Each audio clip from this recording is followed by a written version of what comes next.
बिस्मिल्लाहिर्रहमानिर्रहीम, अस्सलाम वालेकुम, गुड मॉर्निंग। 24/9 में खुश आमदीद। मैं हूँ आपके साथ सीमल हाशमी। उम्मीद है आप सब खैरियत से होंगे।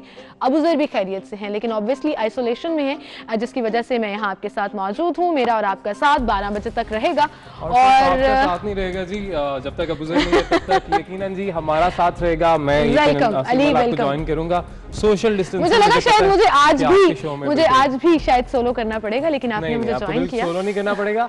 और आपके लिए अफसोसनाक बात यह है कि रात को सोने से पहले भी ये मुझे दिखेंगे आखिर क्यों में, और जैसे कि सुबह सुबह उठेंगे तो तब भी इनको मेरा दीदार होगा। चलिए तो आपने घबराना। गुड मॉर्निंग होगी आपकी अली आरिफ और मेरे साथ। जब तक अबूजर हमें ज्वाइन बैक नहीं करते और हम खूब गपशप लगाएंगे, कोशिश करेंगे मैक्सिमम इन्फॉर्मेशन आप तक पहुंचाएं। तो अली आरिफ, आपका वीकेंड कैसा रहा? मेरा वीकेंड बहुत अच्छा था जी। मेरे एक दोस्त है मौज से, उनका एक गाना रिलीज हुआ है जो कि नंबर 1 पे ट्रेंड कर रहा है, सरमद कबीर का इश्क, और हम उसको सेलिब्रेट ही कर रहे थे। तो हमारा तो वीकेंड वेरी नाइस। आप बताएं, आपका पूरा वीकेंड इसका मतलब इश्क के इर्द गिर्द घूमता रहा। इश्क के इर्द गिर्द घूम गए और बहुत सी शादियां मिस कर दी मैंने, जिसके लिए मैं यकीनन माजूर हुआ हूं। लेकिन आपने वहां पे I knew this was coming. आप पहुंची हर शादी पे? मैंने शादियां अटेंड की हैं और कोविड एसओपीज के साथ फॉलो करते हुए शादियां अटेंड की हैं, लेकिन मुझे अफसोस होता है कि लोग जो है ना वो अभी तक शादियों पे अपना मेकअप, अपना मेकओवर ज्यादा दिखाना चाहते हैं कि उन्होंने वो तैयार हुए हैं। अवेयरनेस नहीं है। लेकिन ना हमारी जो स्मार्ट लॉकडाउन है ना, वो भी वैसे मेरी समझ में को खास आता नहीं है जो हमारी गवर्नमेंट लेवल पे। वैसे तो कहते हैं बड़ी तारीफ हो रही है, लेकिन जो आपको बाहर नजर आता है ना स्मार्ट लॉकडाउन, कुछ ज्यादा ही स्मार्ट है। कुछ ज्यादा ही स्मार्ट है। वो इतना स्मार्ट है कि हम जैसे स्मार्ट लोगों को समझ नहीं आता। बहरहाल जी, इस पर भी बात होगी। कोरोना की सिचुएशन क्या है, वैक्सीन आ रही है, एक नई वैक्सीन अप्रूव होगी रशिया की, उसके ऊपर भी हम बात करेंगे। और भी बहुत से पॉलिटिकल सिनेरियोज हैं जिनको डिस्कस करेंगे, लेकिन सबसे पहले टॉप स्टोरीज।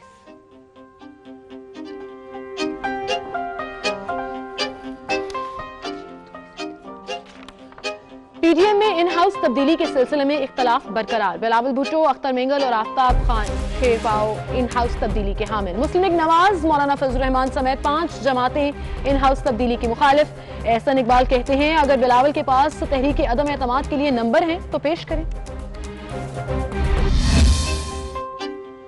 हुकूमत का खुसूसी इंसदादे टाइफाइड मुहिम चलाने का फैसला। मुहिम में 9 माता 15 साल के बच्चों को इंसदादे टाइफाइड टीके लगाए जाएंगे। पंजाब इस्लामाबाद में इंसदादे टाइफाइड मुहिम 1 ता 15 फरवरी होगी।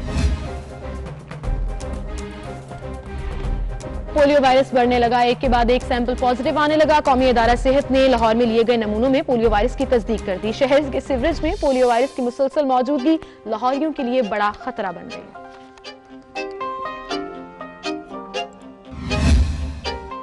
पाकिस्तानी हुकाम ने रूस की कोरोना वैक्सीन स्पुतनिक की भी हंगामी हालात में इस्तेमाल की इजाजत दे दी। उधर एक और चीनी कंपनी साइनोफार्म की पाकिस्तान को वैक्सीन की फराहमी 31 जनवरी से शुरू हो जाएगी। पंजाब के महकमा वाइल्ड लाइफ के सफारी पार्क में शेर और दीगर जानवर कोड़ियों के भाव बिकने लगे। सफारी जू में गुज़श्ता साल 14 शेर 21 लाख में फरोख्त कर दिए गए।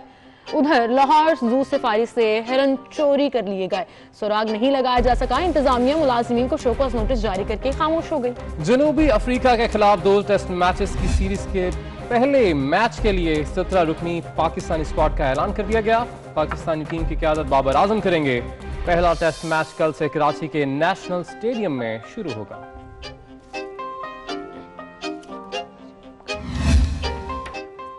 मारूफ अदाकारा रूही बानो को मद्दाहों से बिछड़े 2 साल बीत गए। रूही बानो को 14 अगस्त 1981 को सदारती तमगा बराए हुस्ने कारकर्दगी अता किया गया। टॉप स्टोरीज आपने जानी। बाकायदा आगाज करेंगे आज के शो का, लेकिन जैसे मैं और अली अपने वीकेंड का खुलासा बता रहे थे, आपको एक पॉलिटिकल खुलासा भी दिखाते हैं कि ओवर द वीकेंड कौन कौन सा पॉलिटिकल लीडर क्या बात करता रहा, क्या क्या बयान देता रहा। कश्मीर पर हमारी एक बड़ी वाज़ेह पॉलिसी है और ये पीडीएम की क़यादत के जिम्मेदार लोग ये अपनी सियासत के खातिर कश्मीर के कौज को नुकसान ना पहुंचाएं। मेरी उनसे ये मुअद्दबाना गुजारिश है।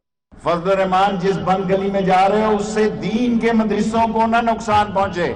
मैं ये अफसोस से कहूं कि मैं बार बार आपको समझाता रहा, मैं बार बार आपसे कहता रहा कि आओ दीन का काला काला रसूल अल्लाह का झंडा इकट्ठे उठाएं, लेकिन मदरसे के तुलबा को पढ़ने दें। प्रोफेसर और करप्ट हुक्मरानों की वजह से, जालिम दरिंदों और इन जालिम अजदाहों की वजह से आज ये इदारा तबाह और बर्बाद हो गया है। ये सारी कार्रवाइयाँ यकतरफा हैं और सिर्फ अपोजिशन के लीडर साहिबान के ऊपर हैं। आप देख लें कि जो इस वक्त वफाकी हुकूमत के लोग हैं, मिनिस्टर्स हैं, उनके एलाइज हैं, उनके ऊपर रेफरेंस भी दायर हैं, लेकिन उन पर किसी किस्म का एक्शन नहीं होता। इस शहर को अगर आप गिन नहीं सकते तो फिर हम हर लेवल पे जाएंगे। भाई हम कह रहे हैं ना कि आप हमारी मर्दमशुमारी को ठीक कर नहीं सकते, लेकिन जो गलत हुई हुई है उसके ऊपर मोहर क्यों लगाते हो सरकार की? ले जी, तमाम तर बयानात जो हैं वो आपने सुन लिए हैं और अब यकीनन बात कर रहे हैं सियासत की ही और सियासी मंजरनामे का हवाले शामिल कर रहे हैं। तो सबसे पहले हमें यकीनन पीडीएम की बात कर लेनी चाहिए, क्योंकि यहाँ पर भी काफ़ी इख्तलाफात जो हैं अब नजर आना शुरू हो गए। बिल्कुल सही कह रहे हैं आप, और इख्तलाफ एक बार फिर से सामने आ गए हैं जब पाकिस्तान पीपल्स पार्टी के चेयरमैन बिलावल भुट्टो ने यह कहा कि हम वज़ीर आज़म इमरान खान के खिलाफ तहरीक अदम एतमाद लेकर आएंगे। उन्होंने कहा कि तहरीक अदम एतमाद पर पीडीएम के इत्तेहादियों को भी मनाएंगे और हमें वार करना है तो असम्बलियों में करना होगा, हमला करना है तो आईनी और जमहूरी तरीके से करना। बिल्कुल जी, और यकीनन ये एक बहुत खूबसूरत बात मुझे इसलिए भी लगी है कि जमहूरियत को साथ लेकर चलना चाह रहे हैं, क्योंकि पहले भी हमने देखा जी, यकीनन जो हमने देखा था इमरान खान साहब उन्होंने बाकायदा जो है वो लॉन्ग मार्च किया, धरना दिया, सब कुछ किया, मगर उस सारी सूरत हाल में जो चीज़ करनी चाहिए थी, जो जमहूरी तरीका है, उसको शायद किसी तरीके से नज़रअंदाज किया गया था। मगर बिलावल भुट्टो साहब की ये बात यकीनन खूबसूरत है। और साथ ही साथ आपको ये भी बता दें कि उन्होंने कहा है कि ये तरीका ही है कि अदम एतमाद जो है तहरीक लाएंगे। और साथ ही साथ आपको ये भी बता दें कि उन्होंने ये भी कहा है कि फिर हमारी चाय की दावतों पर भी अगर ये इनकार करेंगे तो वो भी यकीनन सबके सामने होगा, बिल्कुल, और ऑन रिकॉर्ड आएगा। लेकिन अब जहां हम ये बात करते हैं कि peoples party have always been a democratic party और हमेशा जमहूरी तरीकोकार के ऊपर काम करती है, लेकिन अली वहीं पर बड़ा मुश्किल हो जाता है जब सारी की सारी पार्टीज को एक पेज पर लेकर आना। जैसे मुस्लिम लीग नवाज के मुख्तलिफ लीडर्स, मुख्तलिफ रहनुमा मुख्तलिफ बयानात देते रहे, खासतौर पर तहरीक अदम एतमाद जिसका हम जिक्र कर रहे हैं, तो उस पर नवाज शरीफ साहब का मौक़िफ़ ये है कि अदम एतमाद से अपनी गलती दुरुस्त करना चाहते हैं कुछ इदारे, ये कुव्वत तहरीक अदम एतमाद से इलेक्शन दुरुस्त करार देना चाहते हैं और हमें नहीं करना चाहिए। फिर एहसन इकबाल ने भी ये कहा कि अगर पीपल्स पार्टी या इसके अलावा आफ्ताब शेरपाव साहब और अख्तर मेंगल साहब की जो पार्टी है, जो पीडीएम का हिस्सा ही है, उन्होंने भी कहा कि तहरीक अदम एतमाद लेकर आए। तो उन्होंने कहा कि एहसन इकबाल कह रहे थे कि अगर उनके पास नंबर्स पूरे हैं तो सामने लेकर आए, इसको डिस्कस कर लेते हैं। अच्छा, और बहुत इंटरेस्टिंग बात ये भी है कि हुकूमत की तरफ से भी यकीनन फिर इस पर बयान सामने आ रहे हैं ना कि अदम एतमाद तो उस पर लाया जाता है जिस पर एतमाद हो, यानी आप तस्लीम कर रहे हैं कि आपको एतमाद है वज़ीर आज़म पाकिस्तान इमरान खान साहब पर, जिनको पहले नून लीग का यही मौक़िफ़ है। नून लीग का हो ना हो, अब हुकूमत ने यकीनन ये मौक़िफ़ अपना लिया है। ये बड़ी सिंपल एक ट्रिकी सी चीज है कि आप पहले एक्सेप्ट करें एंड देन आप उसके अगेंस्ट जो है वो एक तहरीक लेकर। लेकिन उनकी बात भी बिल्कुल अपनी जगह ठीक है जी, ठीक है, उसको साथ लेकर चलना है, इसलिए उन्होंने ऑप्शन अपनाया। वैसे तो बिलावल भुट्टो ज़रदारी हमेशा से ये कहते आए हैं कि इलेक्टेड नहीं है, जो वो लफ्ज यूज करते हैं वो खैर मैं नहीं करूंगा, लेकिन सिलेक्टेड कहते हैं वो, हम तो नहीं कह रहे, मतलब वो कहते हैं, बिलावल भुट्टो ज़रदारी कहते हैं जी। और जो पार्टीज जो कि इसके हक में है कि जमहूरी तरीके से जो अदम एतमाद में बुलाना चाहिए, उसके हवाले से मैं थोड़ा सा बता दूं कि जी बिलावल भुट्टो साहब हैं, यानी पीपल्स पार्टी है, अख्तर मेंगल साहब हैं, आफ्ताब अहमद खान शेरपाव जो हैं वो इन हाउस तब्दीली के हामी है, जबकि जो नून लीग है वो बिल्कुल इसके अगेंस्ट है, और साथ जो दीगर छोटी जमातें हैं और खासतौर पे मौलाना फजलुर रहमान साहब भी, वो भी जी इसके काफी अगेंस्ट दिखाई देते हैं। उनका अली जो पॉइंट है ना वो हॉर्स ट्रेडिंग के हवाले से आ जाता है, जो एक टर्म है जो यूज की जाती है मुख्तलिफ ओकेजन्स पर, तहरीक अदम एतमाद में भी एग्जैक्टली वो यही कहते हैं कि जो हमारे मेंबर्स हैं वो अपना काउंट नंबर ही पूरा नहीं कर पाते हैं। अभी आप देखिए कि जब जब बिल पास हुआ है असेंबली में, जब जब कानून साजी हुई है, आपके नंबर पूरे नहीं हो सके। अभी ये जो रिसेंट बिल जो पास हुआ जिसमें FATF के लिए हमें वो बिल पास कराना था, नैब कवानीन के हवाले से, हुकूमत ने वो पास करा लिया क्योंकि ऑपोजिशन अपने नंबर पूरे नहीं कर सकी। ऑपोजिशन जो है वो चाह रही थी कि बिल ना पास हो, बहुत सारे उनके तहफ़्फ़ुज़ात भी थे, मगर उन तमाम तर तहफ़्फ़ुज़ात के बावजूद हमने देखा कि क्या हुआ, जो नतीजा पहले भी हम देख चुके काफ़ी दफ़ा, वही नतीजा हुआ। हॉर्स ट्रेडिंग की सूरत में इस दफ़ा पता नहीं जहाज़ थे या नहीं थे, लेकिन नतीजा वैसे ही निकला। इस दफ़ा जहाज़, एक दफ़ा हमारे तज्ज़ियाकार ये बता भी चुके हैं कि वो नहीं है, वरना परेशानी ना होती गवर्नमेंट के लिए सेनेट इलेक्शंस में। लेकिन एनीवेज जी, अब ये देख लेते हैं, ज़रदारी साहब ने कल चौधरी मंजूर साहब को फ़ोन किया, ये भी खबरें आ रही हैं पंजाब में, और उन्होंने कहा कि कोई इख्तलाफ नहीं है, हम सब पार्टीज मिलकर बैठेंगे और बात करेंगे, जो भी मुतफ़िका राय होगी उसके ऊपर हम एक्ट करेंगे। बट जाहिर है गवर्नमेंट को भी एक चांस मिल गया और ऑपोजिशन के जो ओपोनेंट्स हैं उनको चांस मिल गया सियासत करने की, बात करने का। तो इस पर हम बात करेंगे। पीपल्स पार्टी से हमें ज्वाइन किया है डॉक्टर शाहिदा रहमानी, हमारे साथ मौजूद हैं। अस्सलाम वालेकुम शाहिदा रहमानी साहिबा। वालेकुम अस्सलाम। क्या हाल चाल है? अब very good morning to you.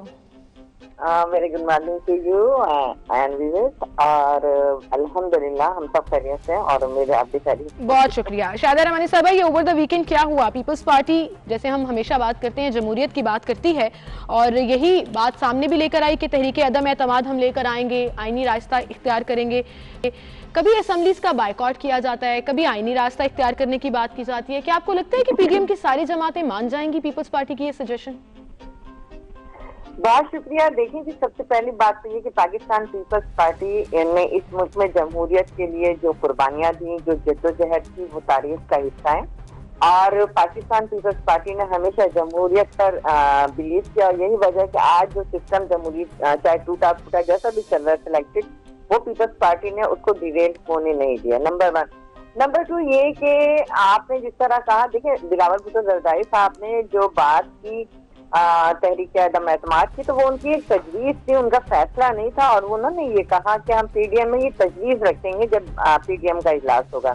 और सबसे पहली बात तो ये भी कि हम कोई भी ऐसा रास्ता जाने नहीं देंगे जिससे हुकूमत जो है बौखलाहट का शिकार हो जाए। और आपने देखा कि ऐवानों में जब इजलास चलेगा और अभी आपने जैसे कि बात की कि जी आप लोग कभी बाइकआउट करते हैं, कभी आते, ये भी जमहूरियत का हिस्सा है कि अपोजिशन का एहतजाज करने का हक है, बाइकआउट का हक है, कोरम की निशानदही का हक है। और हुकूमत का काम होता है कि कोरम को पूरा करे। हुकूमत, अफसोस की बात है, 1 तो 3 महीने से असेंबली में लॉक लगे हुए थे, अब जाके अल्लाह अल्लाह करके इजलास शुरू हुआ है। और आज मैं समझती हूँ कि पहला दिन होगा, क्योंकि फर्स्ट डे जो है हमारे रुकने कौमी असेंबली के इंतकाल की वजह से फातिहा की वजह कर देना पड़ा, जो रवायात रही है। दूसरी बात है कि ये देखिए, ये अपोजिशन का राइट होता है कि वो हुकूमती गलतियों की निशानदही करती है। और बारहा पीपल्स पार्टी ने, पीएमएलएन ने, मतलब अपोजिशन ने कहा कि आए इस मुल्क के सिस्टम को चलाएं। और अगर आपको मईशत के अंदर प्रॉब्लम है या किसी भी उसमें, तो अपोजिशन आपके साथ है। हम सिस्टम को डिरेल नहीं करना चाहते। तो 2.5 साल हमने पूरी कोशिश की और अभी भी हमने ये मौक़िफ़ रखा कि जब ऐवानों में जाएंगे तो जाहिर है मुज़ाहमत अपोजिशन का हक है और मुज़ाहमत का कोई रास्ता जो है हम हाथ से खाली नहीं जाने देंगे। बिल्कुल जी, सही आप फरमा रही हैं कि कोशिश तो यही की गई है कि जमहूरियत किसी तरीके से डिरेल ना हो। मगर ये भी शाहिदा साहिबा आपसे जानना चाहेंगे कि यकीनन जो आपने कहा कि इख्तिलाफ भी जमहूरियत का हुस्न होता है, लेकिन हम देख रहे हैं कि इत्तेहाद है अपोजिशन का पीडीएम, मगर उसमें भी इख्तिलाफ पाया जा रहा है, आपस में इख्तिलाफ पाया जा रहा है। तो अगर पीडीएम में इख्तिलाफात इस तरह से पाए जाते रहेंगे तो ये तहरीक आगे कब और कैसे बढ़ेगी? देखिए, सबसे पहली बात तो मैं इसको मुस्तरद करके जो आपने कहा कि पीडीएम में इख्तिलाफात हैं, इख्तिलाफात नहीं है। हर सियासी का अपना मौक़िफ़ होता है, अपना एजेंडा होता है, अपना अलहदा मंशूर होता है और अपना एक अलहदा नजरिया होता है। हाँ, जब इजलास में बैठते हैं पीडीएम की जमातों के, जब हमारे कायदीन का इजलास होता है, तो उसमें हर पार्टी अपना अपना मौक़िफ़ रखती है। और आप ये देखें कि फिर उसके बाद जहाँ अक्सरियत होती है उस फैसले को कबूल किया जाता है और उस पर जो है सब मुत्तफिक हो जाते हैं। तो ऐसा हरगिज नहीं है कि अपोजिशन में इख्तिलाफ है। हाँ, हुकूमत के जो इख्तिलाफात है वो खुलकर सामने आ रहे हैं और आपको पता है भानुमती का कुर्बा इनको किस तरह जोड़ा गया है और उसमें से कुछ लोग इख्तिलाफात करके अब निकलना शुरू हो गए। तो ये तो हुकूमत की ख्वाहिश थी कि अपोजिशन से इस्तीफे आएंगे, तो हुकूमत से इस्तीफे लेकिन शाहिदा साहिबा, जब इस तरह की बातें आती है ना, तो हुकूमत की ख्वाहिश सच होती हुई नजर भी आती है और फिर हुकूमत को मौका भी मिल जाता है बयानात देने का। आपने कहा कि इख्तलाफ नहीं है, सजेशन है, and trust me, we don't expect कि तमाम की तमाम जमातों की एक आइडियोलॉजी हो जाएगी, एक सोच हो जाएगी, ऐसा हो नहीं सकता। पीपल्स पार्टी की अपनी सोच है, नून लीग की अपनी सोच है, मौलाना फजल रहमान की अपनी तरह की सियासत है। लेकिन जब एक बयान आता है, जैसे बिलावल साहब ने कहा कि हम तहरीक अदम एतमाद लेकर आएंगे, सजेशन देंगे, उस पर रिएक्शन आया। रिएक्शन से मेरी मुराद एहसन इकबाल ने बयान दिया कि अगर बिलावल के पास अदम एतमाद की तहरीक लाने के लिए नंबर है तो पेश कर दें।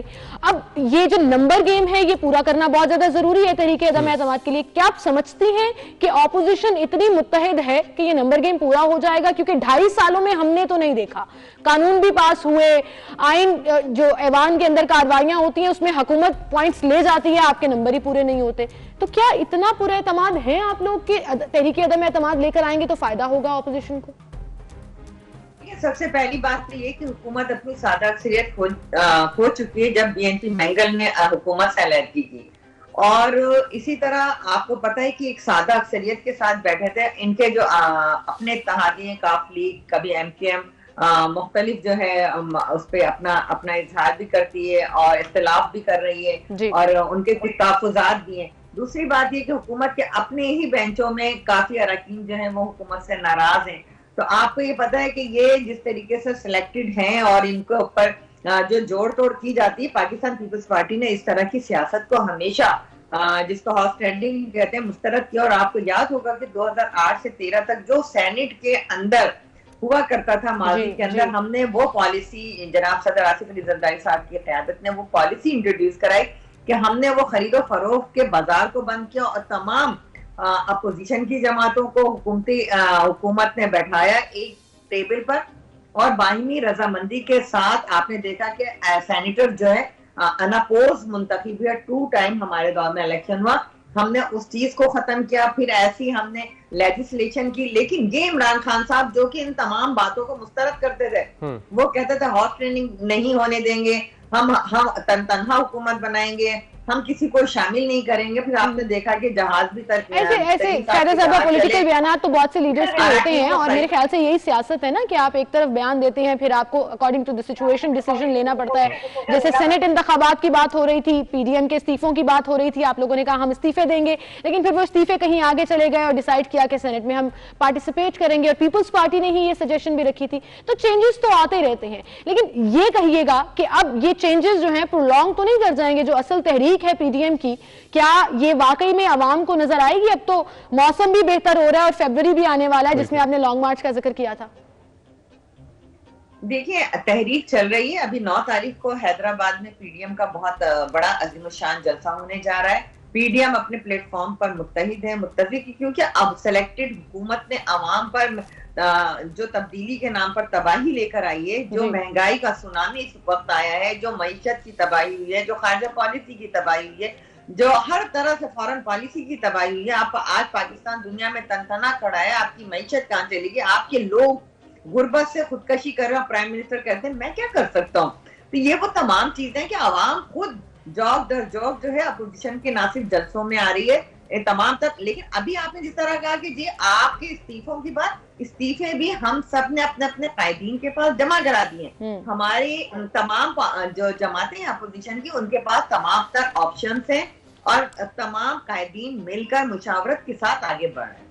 ठीक है, मुशावरत के साथ आगे बढ़ रहे हैं और तमाम ऑप्शंस जो हैं वो ऑन द टेबल हैं और मुत्तफिका तौर पर डिसाइड किया जाएगा। यहाँ पे एक चीज और भी अगर मैम से जान लें, शाहिदा साहब, जिस तरह से नून लीग का जो मौकिफ है और नवाज शरीफ साहब का भी मौकिफ जो सामने आ रहा है, वो इस हवाले से यही है जी कि जो कुव्वतें लेकर आई थी इन्हें, वो अपनी गलती ठीक करना चाह रही हैं और शायद इससे वो अपनी गलती ठीक कर लें, इसलिए हम इस रास्ते की तरफ नहीं जाना चाहते, तहरीक अदम एतमाद की तरफ। तो आप इस मौकिफ को कैसे देखती हैं? क्योंकि आपने खुद भी कहा कि इस सारी सूरत हाल पहले भी पेश आई, पहले भी जो बिल पास हुए, मगर अब अचानक से ऐसा क्या हो जाएगा? आपको लगता है कि ये ऑप्शन ज्यादा बेहतर रह सकती है? देखिए, इसमें मैंने आपसे जैसे पहले भी अर्ज किया कि ये हमारे फैसले नहीं है, ये हमारे जो चेयरमैन साहब ने बात की वो तजवीज है और तजवीज को उस प्लेटफॉर्म पे रखा जाएगा। ये ऑप्शंस जो है हर एक के पास मुख्तलिफ ऑप्शंस हैं, उसमें ये देखा जाएगा कि एक तो अक्सरियती राय किसकी है और कौन सी बात जो है ज्यादा मौसर साबित हो सकती है। क्योंकि ये सारे आपने देखा हुकूमत में जितने भी बैठे हैं वो सब अपने मफादात के लिए बैठे हुए हैं और सबके अपने अपने मफादात जुड़े हैं। एक सिसिलियन माफिया जिसको इमरान खान साहब कहा करते थे, लेकिन अब वो माफिया आवाम ने देखा कि वो सब के सब मौजूदा हुकूमत में बैठा है, चाहे चीनी माफिया हो, चाहे आटा माफिया हो, चाहे मांस माफिया हो, चाहे दवाएं माफिया हो, चाहे LNG स्कैंडल हो, खा वो पेट्रोलियम माफिया हो। आपने देखा कि हर शोबे के माफिया जो है वो हुकूमत में, और यही वजह है कि अरबों रुपए आपने एक महीने में पेट्रोल की कीमतों में ट्राई से टाइम, आपने इस तरीके से बिजली के नरखों में ट्राई से टाइम आप बारहा इजाफा कर रहे हैं। अरबों रुपए जिससे आपको हासिल हो रहे हैं, वो पैसे कहाँ जा रहे हैं? आप तो सारी दुनिया के पैसे लेकर आ रहे थे, आज आपने इतनी महंगाई कर दी है जिसने माजी की तमाम तर हुकूमतों सही, का बैड गवर्नेंस, गवर्नमेंट के डिसीजंस को चैलेंज करने के लिए पीडीएम मुझे लग रहा है कि आज भी मुतहरिक है और अपना ये मौक़िफ़ जो है वो इंटैक्ट रखे हुई है कि इत्तफाक़े राय से हम तमाम डिसीजंस लेंगे और तमाम पार्टीज के साथ मिल बैठकर मुशावरत होगी, उसके बाद ही जो ऑप्शंस मौजूद हैं उनको ऑप्ट किया जाएगा। शाहिदा रहमानी साहिबा, बहुत शुक्रिया, आप हमारे साथ मौजूद थी। और अली, उन्होंने तो क्लियरली कह दिया कि हमारे बीच में कोई इख्तलाफ नहीं है, ये एक सिर्फ सजेशन है, इसको हाइप ना दी जाए। बट आई थिंक इस तरह के जब आप पॉइंट है तो मौका मिल जाता है सामने वाले को मौका मिल जाता है। लेकिन यहाँ पर सूरत हाल ये भी है, जिन्होंने जिस तरह से इन्होंने बात की कि हम महंगाई के लिए गरीब आवाम की बात की, जिस तरह से महंगाई, और ये महंगाई वाकई हो भी रही है। हम बाहर जाते हैं, जब सर्वे करते हैं, लोगों से पूछते हैं और हर कोई महंगाई का रोना रोता है, चाहे वो पाकिस्तान तहरीक इंसाफ का सपोर्टर हो, वोटर हो या फिर किसी और जमात का। लेकिन जो इन्होंने बात की है ना कि अवाम हमारे साथ निकली हुई है और अवाम हमारे साथ है, मोस्टली जो लोग होते हैं जिनसे हम बात करते हैं उनका मौक़िफ़ ये होता है कि महंगाई तो है लेकिन शायद जो पीडीएम है वो शायद हमारे लिए नहीं निकली। तो एक तासुर पैदा करना था अवाम में, वो शायद पीडीएम अभी तक पैदा करने में नाकाम हुई है। यानी कि पीडीएम को अवाम की सपोर्ट भी उस तरह से हासिल नहीं है जिस तरह से ये बात करते हैं, और अवाम बेचारे तो अपने ही मसाइल में फंसे हुए हैं। वो अपने यूटिलिटी बिल्स, अपने घर की ग्रोसरी, अपने बच्चों का खाना पूरा करने में इतना मसरूफ है कि वो फिर ये बयान दे देते हैं कि हर कोई सियासत कर रहा है, अवाम के बारे में कोई नहीं सोच रहा। बहरहाल जी, इस पर हम बात करेंगे, और भी बहुत कुछ है। कोरोना अपडेट्स देनी है आपको और एक अच्छी खबर भी सुनानी है कि एक और वैक्सीन जो है वो अप्रूव हो गई है और विद इन नो टाइम वो पाकिस्तान में अवेलेबल भी होगी। क्या प्लान बनाया गया है गवर्नमेंट की तरफ से उसका, इस पर भी बात होगी। एक छोटी सी ब्रेक, फिर हाजिर होंगे।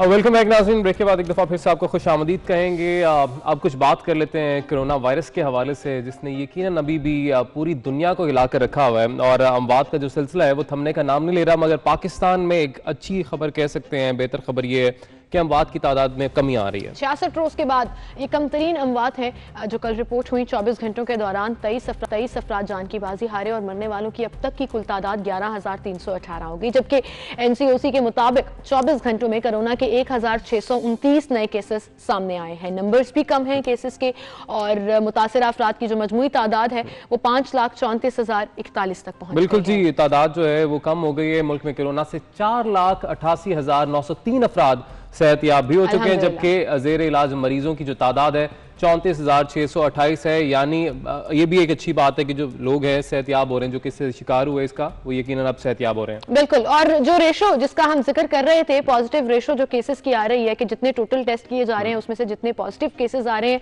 अल्हम्दुलिल्लाह वो रेशो भी कम हो गई है, 3.9 पर आ गई है। और इसी सेकेंड वेव के दौरान ये रेशो 7.2 तक भी चली गई थी। So it's a good step. Immunity को क्रेडिट दे दीजिए, हमारे सिस्टम को क्रेडिट दे दीजिए। अली, जितना मर्जी क्रिटिसाइज कर लें स्मार्ट लॉकडाउन को, लेकिन नंबर्स आपके सामने हैं, ग्राफ आपके सामने है, बिल्कुल हमारे सामने, ग्राफ हमारे सामने है। लेकिन इस पर बहुत लंबी डिबेट हो सकती है, लेकिन मैं वो करना भी नहीं चाहता क्योंकि हमें बहुत सारी खबरें जो है इसमें शामिल करनी है। क्योंकि वैक्सीन की भी सीमल ने बात की थी, रशियन वैक्सीन की बात की थी, उसकी भी बात करेंगे। मगर चीनी वैक्सीन यानी चाइनीज वैक्सीन की बात कर लेते हैं। तो चीनी कंपनी है कैंसाइनो, जिसने पाकिस्तान को 2 करोड़ कोरोना वायरस की जो वैक्सीन हैं वो उसकी पेशकश की है कि हम आपको देंगे। क्योंकि एक बड़ा सवाल ये भी था कि जो कहा जा रहा था कि पाकिस्तान में हर एक की वैक्सीनेशन होगी, फ्री होगी, कैसे होगी, जो कि हम पहले ही कहते रहते हैं हमारे खजाना खाली है, हमारे पैसे नहीं है, कर्जे लेने हैं। तो ये यकीनन इसकी भी कॉस्ट है और आपने पूरे पाकिस्तान की आवाम को जब वैक्सीनेशन उनकी करनी है तो उसकी भी कॉस्ट कहाँ की कहाँ जानी थी। मगर ये एक अच्छी खबर है कि और सबसे पहले जो हमें डिसअपॉइंटमेंट हुई जब अमेरिका ने मना कर दिया आपको फाइजर वैक्सीन देने के लिए कि पहले हम अपना पूरा एक सेटअप देखेंगे उसके बाद, तो चाइना हमेशा से हमारा दोस्त रहा है और उनकी ये पेशकश जो है वो नो डाउट एक खुशाइंद है। और इसमें यकीनन पाकिस्तान में भी जिस वैक्सीन की हम बात कर रहे हैं इसमें पाकिस्तान ने भी बढ़ चढ़कर हिस्सा लिया है, क्योंकि जितने ट्रायल क्लिनिकल ट्रायल्स हुए हैं पाकिस्तानी अवाम ने बहुत बढ़ चढ़कर साथ दिया ना, बहुत साथ दिया। और ब्लूमबर्ग की रिपोर्ट के मुताबिक आपको बताएं जनूबी एशिया के लोगों पर कैंसाइनो के तीसरे मरहले के तजुर्बात हैं, उनके नताइज कुछ ही दिनों में मुतवक्के हैं और करीबन 18,000 के करीब पाकिस्तानी हैं जिन्होंने इन ट्रायल्स में हिस्सा लिया और वॉलंटियर किया इस वैक्सीन के लिए।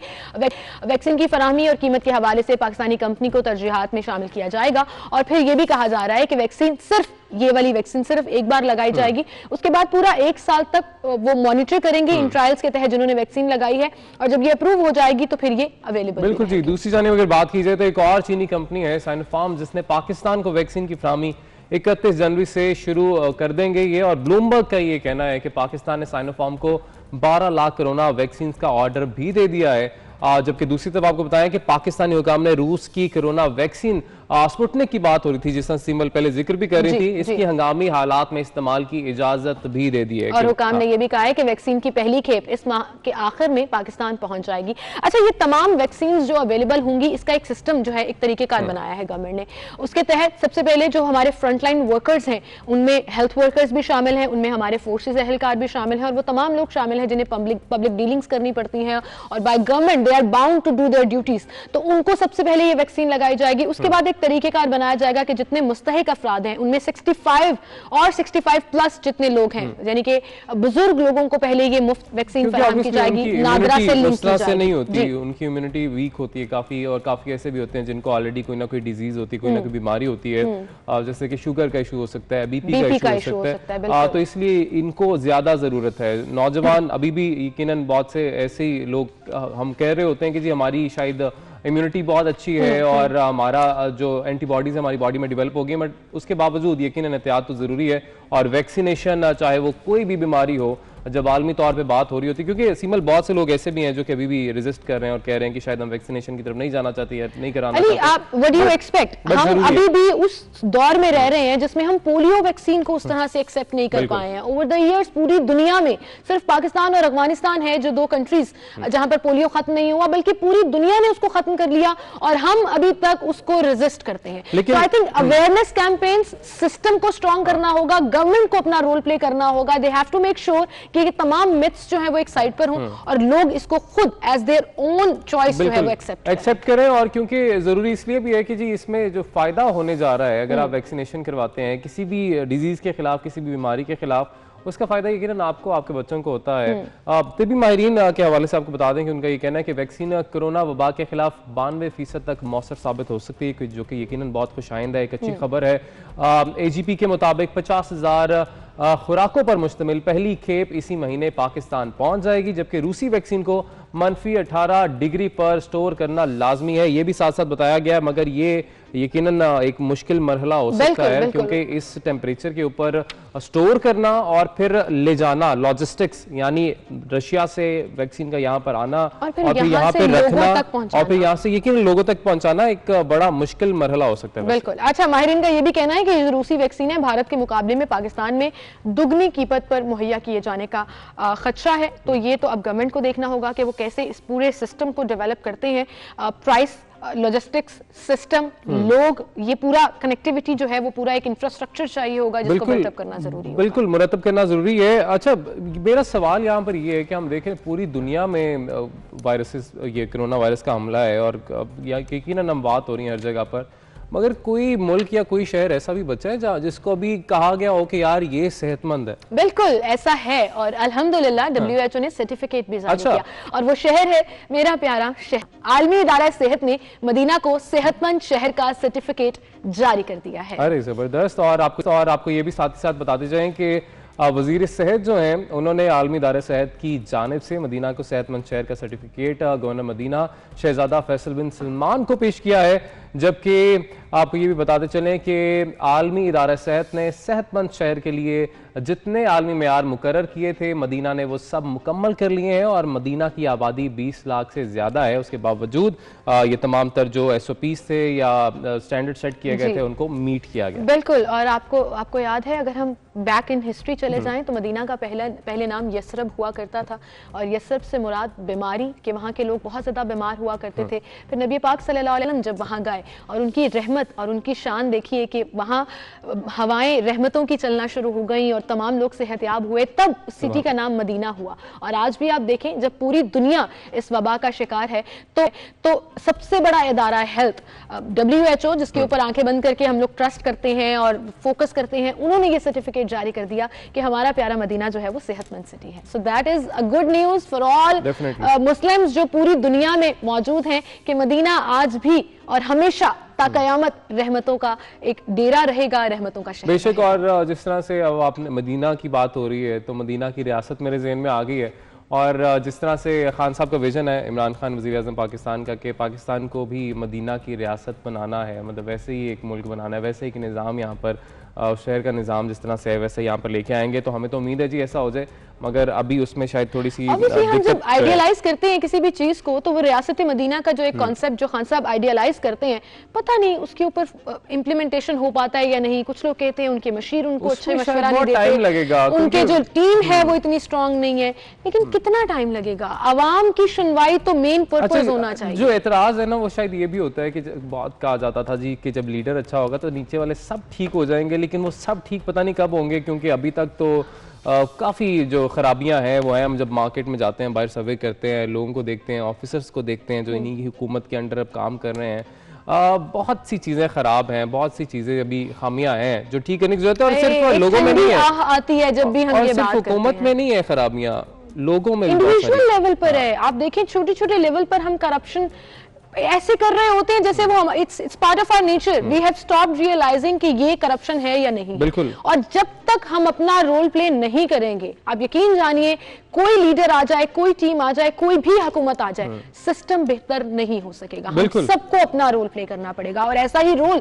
हम एक्सपेक्ट करते हैं एज अ सिविल रिस्पॉन्सिबिलिटी। आपकी जो एक फर्ज है आपके ऊपर कि अपना और अपने बच्चों का ख्याल रखना है, तो उसमें जो पोलियो कैंपेन्स चलाई जाती हैं या जो पोलियो की कैंपेन्स होती हैं, हम पहले भी जिक्र कर रहे थे और मैं उस स्टोरी के ऊपर आने वाली हूं कि उससे कुछ नतीजा नहीं निकल रहा। मुसलसल 2.5 साल से लाहौर का सिवरेज मुख्तलिफ जगहों से सैंपल पॉजिटिव आ रहा है, और वो फिर एक दफा ये हुआ कि जब सिवरेज सैंपल किया गया तो लाहौर में आउटफॉल रोड, गुलशन रावी और मुल्तान रोड का जो डिस्पोजल स्टेशन है वहां पर सिवरेज एक बार फिर से पॉजिटिव आया। दैट मींस कि लाहौरियों के लिए अभी भी खतरा मौजूद है। बिल्कुल जी, खतरा मौजूद है, और शहर में पोलियो के खिलाफ चलाई जाने वाली जो मुहिम है, इसकी मॉनिटरिंग के दौरान ये इंकशाफ हुआ है कि लामा इकबाल टाउन की 2, अजीज भट्टी टाउन और कैंट की एक यूनियन काउंसिल में बच्चों को पोलियो से बचाव के कतरे नहीं पिलाए जा सके। और यकीनन इसकी बहुत सारी वजूहात हो सकती हैं।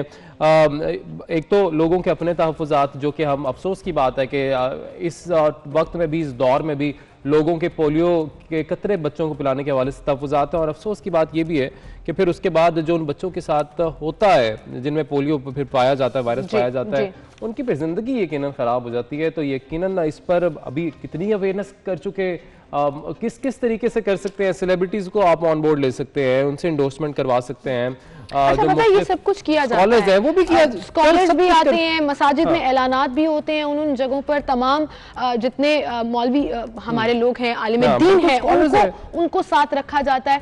बट पॉइंट ये है कि ये जो नेग्लिजेंस हुई है ना, जिनका आप जिक्र कर रहे थे, जिन यूसीस का, यहाँ टीम्स गई ही नहीं है। अब ये महकमा हेल्थ और ज़िले इंतजामिया जो हमारी डिस्ट्रिक्ट गवर्नमेंट है, उसकी कारकर्दगी का पोल खुलकर सामने आया ना कि आप कहते हैं हमने पूरा एक सिस्टम बना लिया, हम मॉनिटर करते हैं टीम को, हर टीम के साथ एक एक सुपरवाइजर होता है। तो फिर क्या हुआ कि इन एरियाज में टीम्स नहीं जा सकी? क्या कोई जवाब देगा? क्या कैंप चलाते हैं जो इंटरनेशनली आप रजिस्टर कराते हैं कि जी हम हर कुछ अरसे के बाद जो है वो कैंपेन चला रहे हैं, वो हम लोकल लेवल पर भी कर रहे हैं, नेशनल लेवल की कैंपेन थी ये जो अभी रिसेंटली हुई, और अगर इन जगहों पर टीम्स नहीं गई तो जिम्मेदार कौन है? क्या कोई इसका जवाब? और यकीनन बहुत सराहा भी गया सीमल, अगर देखें हम कि ऐसे ऐसे ठंडे इलाकों में जहां पर बर्फ पड़ी हुई थी, वहां पर भी वर्कर्स जिसको अपनी जिम्मेदारी का एहसास है उसको यकीनन है, और ऐसे जगहों पर भी गए बच्चों को कतरे पिलाने, और यकीनन उनको खिराज तहसीन भी पेश करना चाहिए, उन पोलियो वर्कर्स को सलाम पेश करना चाहिए। मगर जो गफलत यहाँ पर बरती जा रही है, यानी लाहौर शहर जो कि यकीनन पंजाब का दिल है, वहां पर इस तरह की नेग्लिजेंस बरती जाना कि बच्चों तक पोलियो के कतरे पहुंचे ही ना, यकीनन एक बहुत बड़ा सवालिया निशान। बिल्कुल, एक बहुत बड़े सवालिया निशान। दूसरी तरफ हुकूमत ने, जो हुकूमत के अच्छे काम हैं, हम कोशिश करते हैं कि हम उनको भी अप्रिशिएट करें, तो ये वो पोलियो वर्कर्स हैं जिनको सलाम है कि इतने सख्त मौसम में भी ये पहुंचते हैं वहां पर जाकर और लोगों के बच्चों को वैक्सीन पिलाते हैं। लेकिन वहीं पर गवर्नमेंट ने एक अच्छा इकदाम जो किया है, जो हम पहले भी बात कर चुके हैं, लेकिन अब 1 फरवरी से वो शुरू होने जा रहा है, इंसदाद टाइफाइड मुहिम चला रही है। और पाकिस्तान में मुजाहमती जो टाइफाइड के फैलाव के खतरे के पेश नजर ये जो पूरी कैंपेन चलाई गई है, ये 9 माह तक 15 साल के बच्चों को इंसदाद टाइफाइड के टीके लगाए जाएंगे, जो पहले हिफाजती टीकों के पैनल पर ये वैक्सीन शामिल नहीं थी। बिल्कुल जी, और इसी वाले से बात करने के लिए हमारे साथ मौजूद होंगे सीईओ हेल्थ डॉक्टर सादिक साहब। सर, बहुत शुक्रिया आपके वक्त का, कैसे हैं आप? ठीक ठाक हैं? जी अल्हम्दुलिल्लाह। डॉक्टर साहब बहुत शुक्रिया जी बिल्कुल अल्हम्दुलिल्लाह। डॉक्टर साहब एक अच्छा इकदाम जिसको हम सबसे पहले अप्रिशिएट करना चाहेंगे, फिर हम पर इल्जाम लगता है कि हमेशा नेगेटिव खबरें देते हैं। टाइफाइड की जो वैक्सीन शामिल की जा रही है, अब इस कैंपेन को शुरू किया जा रहा है और 15 साल तक के बच्चों को जो है ये टीके लगाए जाएंगे। क्या मकसद है इसके पीछे? और इससे पहले ये हमारे हिफाजती जो बच्चों का हिफाजती टीकों का कार्ड होता है उसके ऊपर ये नहीं था और लोगों को प्राइवेटली कराना पड़ती थी, अब गवर्नमेंट फ्री ऑफ कॉस्ट जो है ये वैक्सीन देगी। बिस्मिल्लाहिर्रहमानिर्रहीम। एकदम फरवरी से 9 माह से लेकर 15 साल तक की उम्र के जो बच्चे हैं उनको टाइफाइड कॉन्जुगेटेड वैक्सीन देंगे जी। इसके लिए लाहौर की जो यूसीज है 166 उनमें ये हम सारी एक्टिविटी करेंगे। 50,74,000 हमारा टारगेट है जी। इसी तरह हमारी जो टीम्स होंगी वो है टोटल टीम जो मोबाइल टीम होगी वो 2603 है। इसी तरह फिक्स साइट जो है वो 336 है। ये 29-39 हमारी टोटल टीम्स बनेगी जो हर इलाके में एक फिक्स साइट बना के वहां पर बच्चों को टीके लगाए जाएंगे। इस टीम में ना एक सोशल मोबिलाइजर होगा जो घरों में जाएगा और वालिदैन को बताएगा और उन बच्चों को साथ लेके आएगा उस फिक्स साइट पे और उस पर टीके लगाए जाएंगे। ठीक है। और इसी तरह इसी मुहिम में हमने पोलियो के लिए भी BOPV वैक्सीन जो है वो शामिल की हुई है। जो बच्चे फिक्स साइट पर आएंगे और उनकी एज 5 साल से नीचे होगी उनको पोलियो के कतरे भी साथ ही दिए जाएंगे। ठीक है, ठीक है।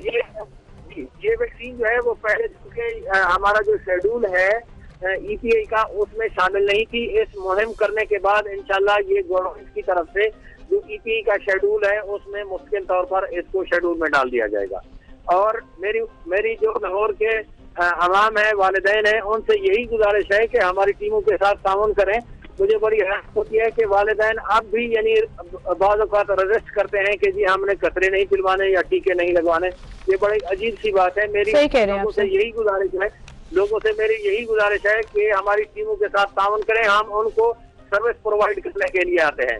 उनके घरों तक, उनके दरवाजों तक हमारे लोग आते हैं कि उनके बच्चों को सिक्योर किया जाए और मेरी यही गुजारिश होगी कि वो ताउन करें। अस्सलाम वालेकुम।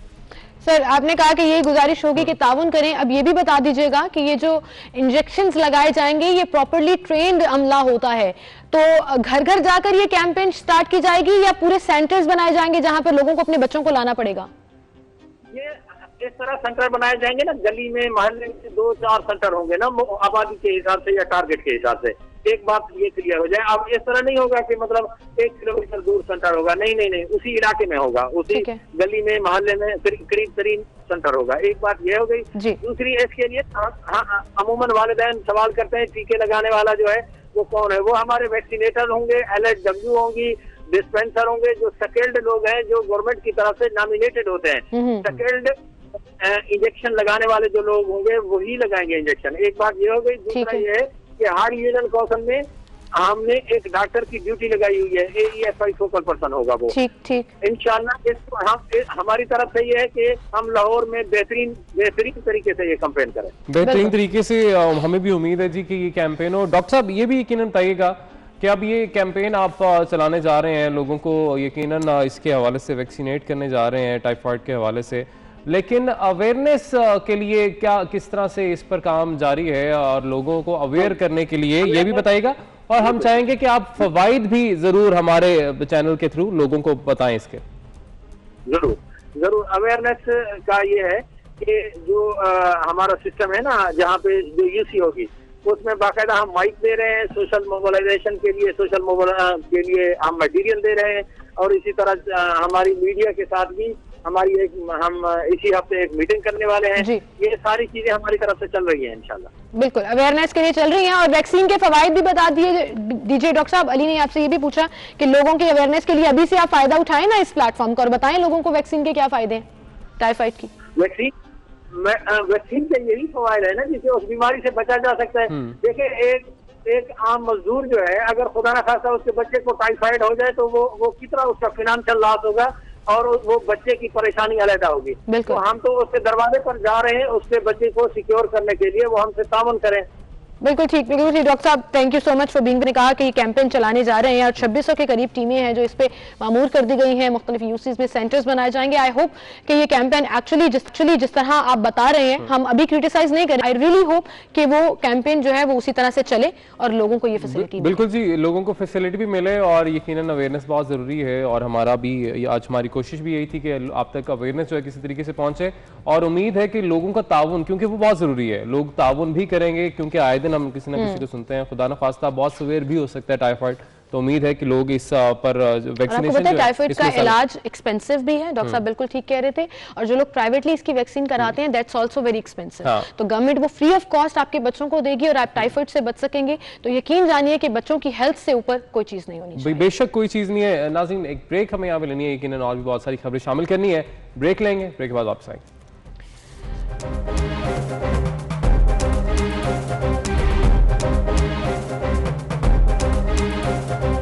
वेलकम बैक नाज़रीन, एक बार फिर से आपको खुशामदीद कहेंगे। पंजाब के महकमा वाइल्ड लाइफ के सफारी पार्क में शेर और दीगर जानवर कोड़ियों के भाव बिकने लगे हैं। हुआ तो ये पिछले साल, लेकिन अब खबर जो है वो मंजर-ए-आम पर आ गई है कि 14 शेर जो है वो करीबन 21 लाख रुपए में फरोख्त किए गए। और मुझे तो ये लगता था कि अली एक शेर की कीमत जो है वो लाखों में होती है, 25 से 30 लाख 35 लाख तक शेर जाते हैं। और ये भी सच था कि लाहौर के जितने चिड़ियाघर हैं, मतलब आप जल्लों की बात कर लें, आप मेन लाहौर जू की बात कर लें या सफारी की बात कर लें, हमारे पास शेर बहुत ज्यादा हैं।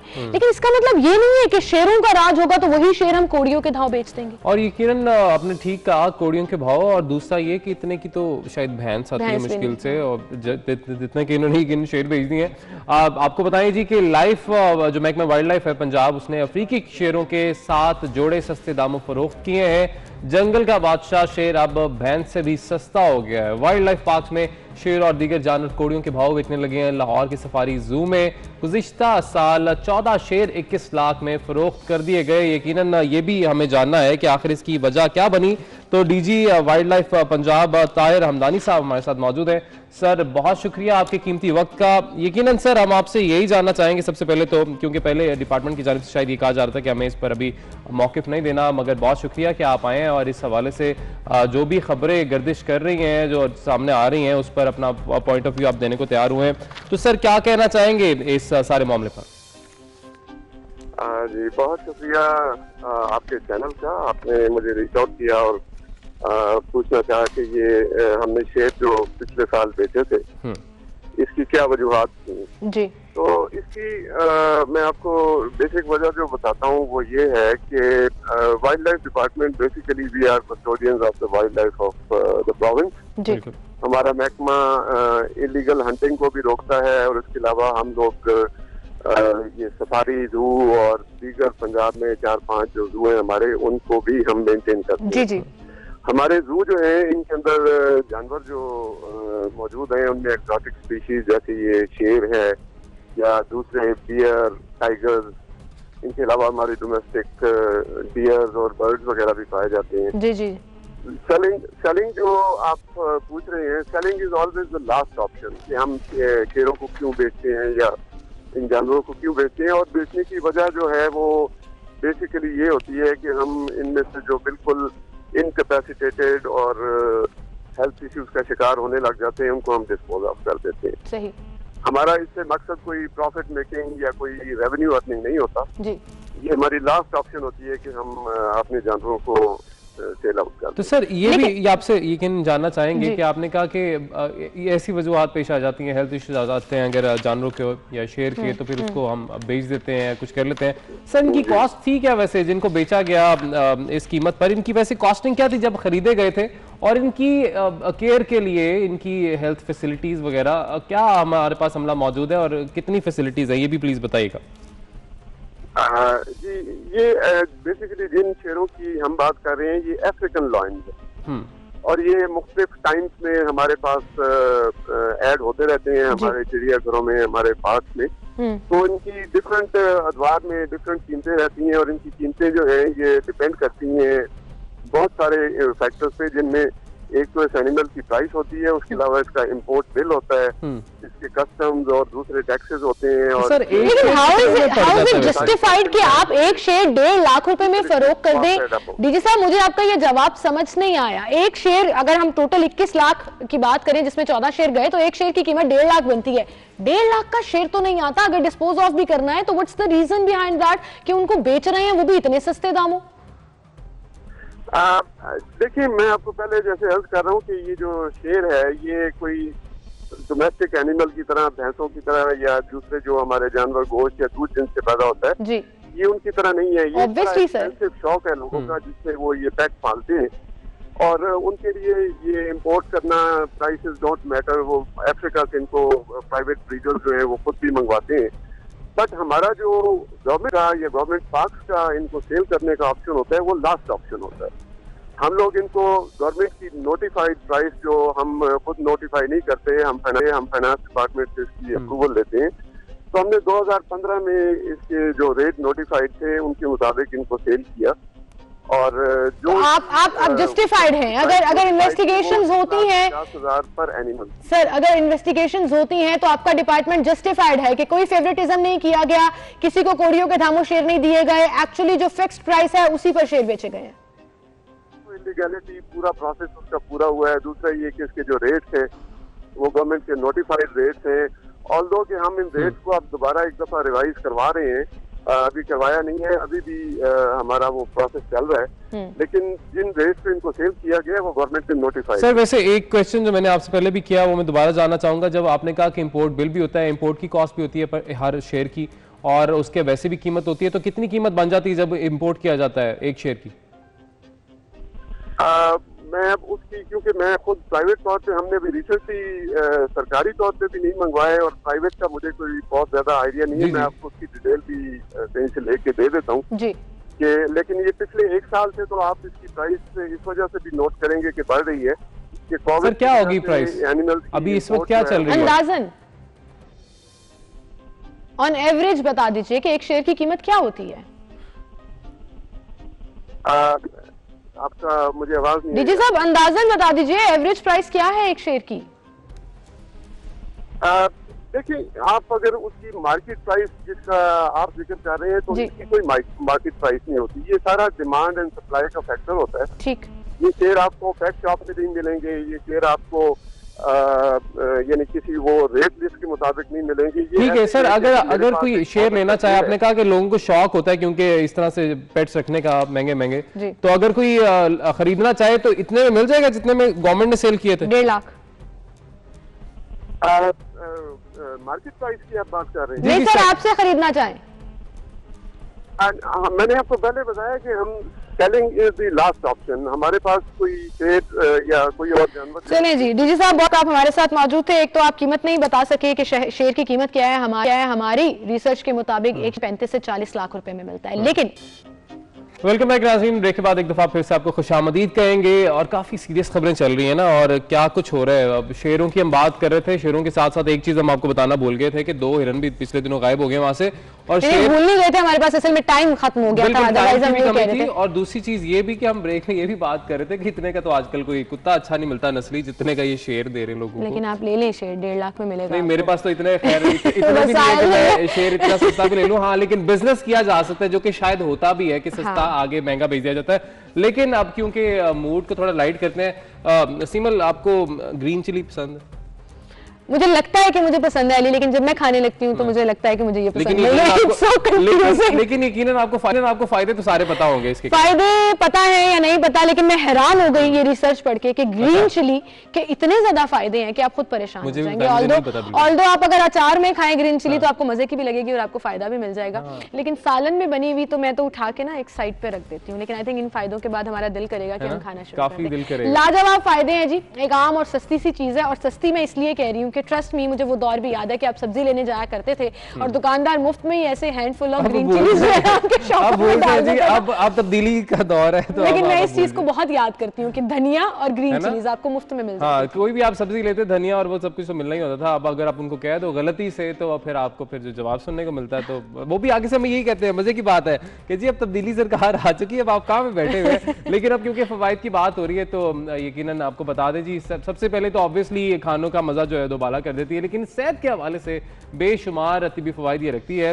हरी मिर्च का जो मिजाज खुश्क है और गर्म होता है, जबकि हरी मिर्च न्यूट्रिशन से भरपूर होती है जो संगीन बीमारियों में मुब्तला मरीजों के लिए भी इंतहाई मुफीद है। और वो संगीन बीमारियां हैं हार्ट अटैक, फॉलेज, अमराज़े कल्ब यानी कि दिल के और भी जो प्रॉब्लम्स हैं और कैंसर। इन बीमारियों से ना सिर्फ इंसानों को बचाती है बल्कि आपके अंदर मुदाफ़ियत पैदा करती है। हरी मिर्चों के आदी अफराद जो हैं उनमें हार्ट अटैक और फालिज का खतरा जो है उससे काफ़ी हद तक कम हो जाता है। एग्जैक्टली, आपको ब्लड प्रेशर के इश्यूज जो हैं वो कंट्रोल रहते हैं। ज़बरदस्ती। और साथ ही साथ आपको ये भी बता दें कि एक रिपोर्ट के मुताबिक वर्ता हैरत में डालने वाली तहकीक हालिया दिनों हुई है और रिसर्च के दौरान 5 बड़े मेडिकल डेटाबेसेस से 4,500 से ज़्यादा तहकीकी रिपोर्ट्स की स्क्रीनिंग की गई और इस तहकीक में जिन रिपोर्ट्स का मुशाहिदा किया गया उनमें 4 बड़े पैमाने पर होने वाली तहकीकाती रिपोर्ट्स भी शामिल थीं। और उनमें चीन, इटली, ईरान, अमेरिका, जिनमें 5,70,000 से ज्यादा अफराद मौजूद थे। और मज़कूरा अफराद पर मिर्चों के असरात का मवाजना मिर्चें ना खाने वाले और कभी कभार खाने वालों से किया गया। और पूरी रिपोर्ट्स के तज्जिये से मुझे ये पूरी स्टोरी सुनाने दें क्योंकि बड़ी मजे की बात है कि जो लोग हरी मिर्च के इस्तेमाल के आदी होते हैं उनमें शरियानों से जुड़े अमराज, फालिज और दिल की बीमारियां नहीं थी और जो लोग नहीं खाते उनमें ये चांसेस ज्यादा। अच्छा, यानी ठीक है, मतलब जो खाते हैं उनमें ऑब्वियसली कम है ये रेशो।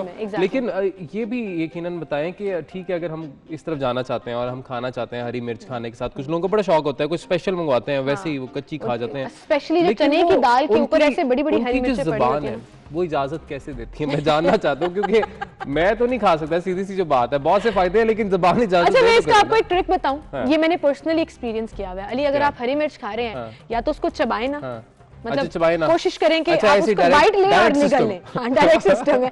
दूसरा, और अगर आपने चबाना है तो कोशिश करें कि असल में जो आपकी जो सावरनेस है ना वो उसके बीज के अंदर होती है, तो वो बीज आपके टेस्ट बड्स को टच ना करें। अच्छा अच्छा, वाह वाह, ठीक है जी, मतलब डायरेक्ट सिस्टम आपने कहना है। आप कोशिश करेंगे जरूर खाएं, जो नहीं खाते वो भी खाएं और किस तरह खानी है सीमा ने बता दिया।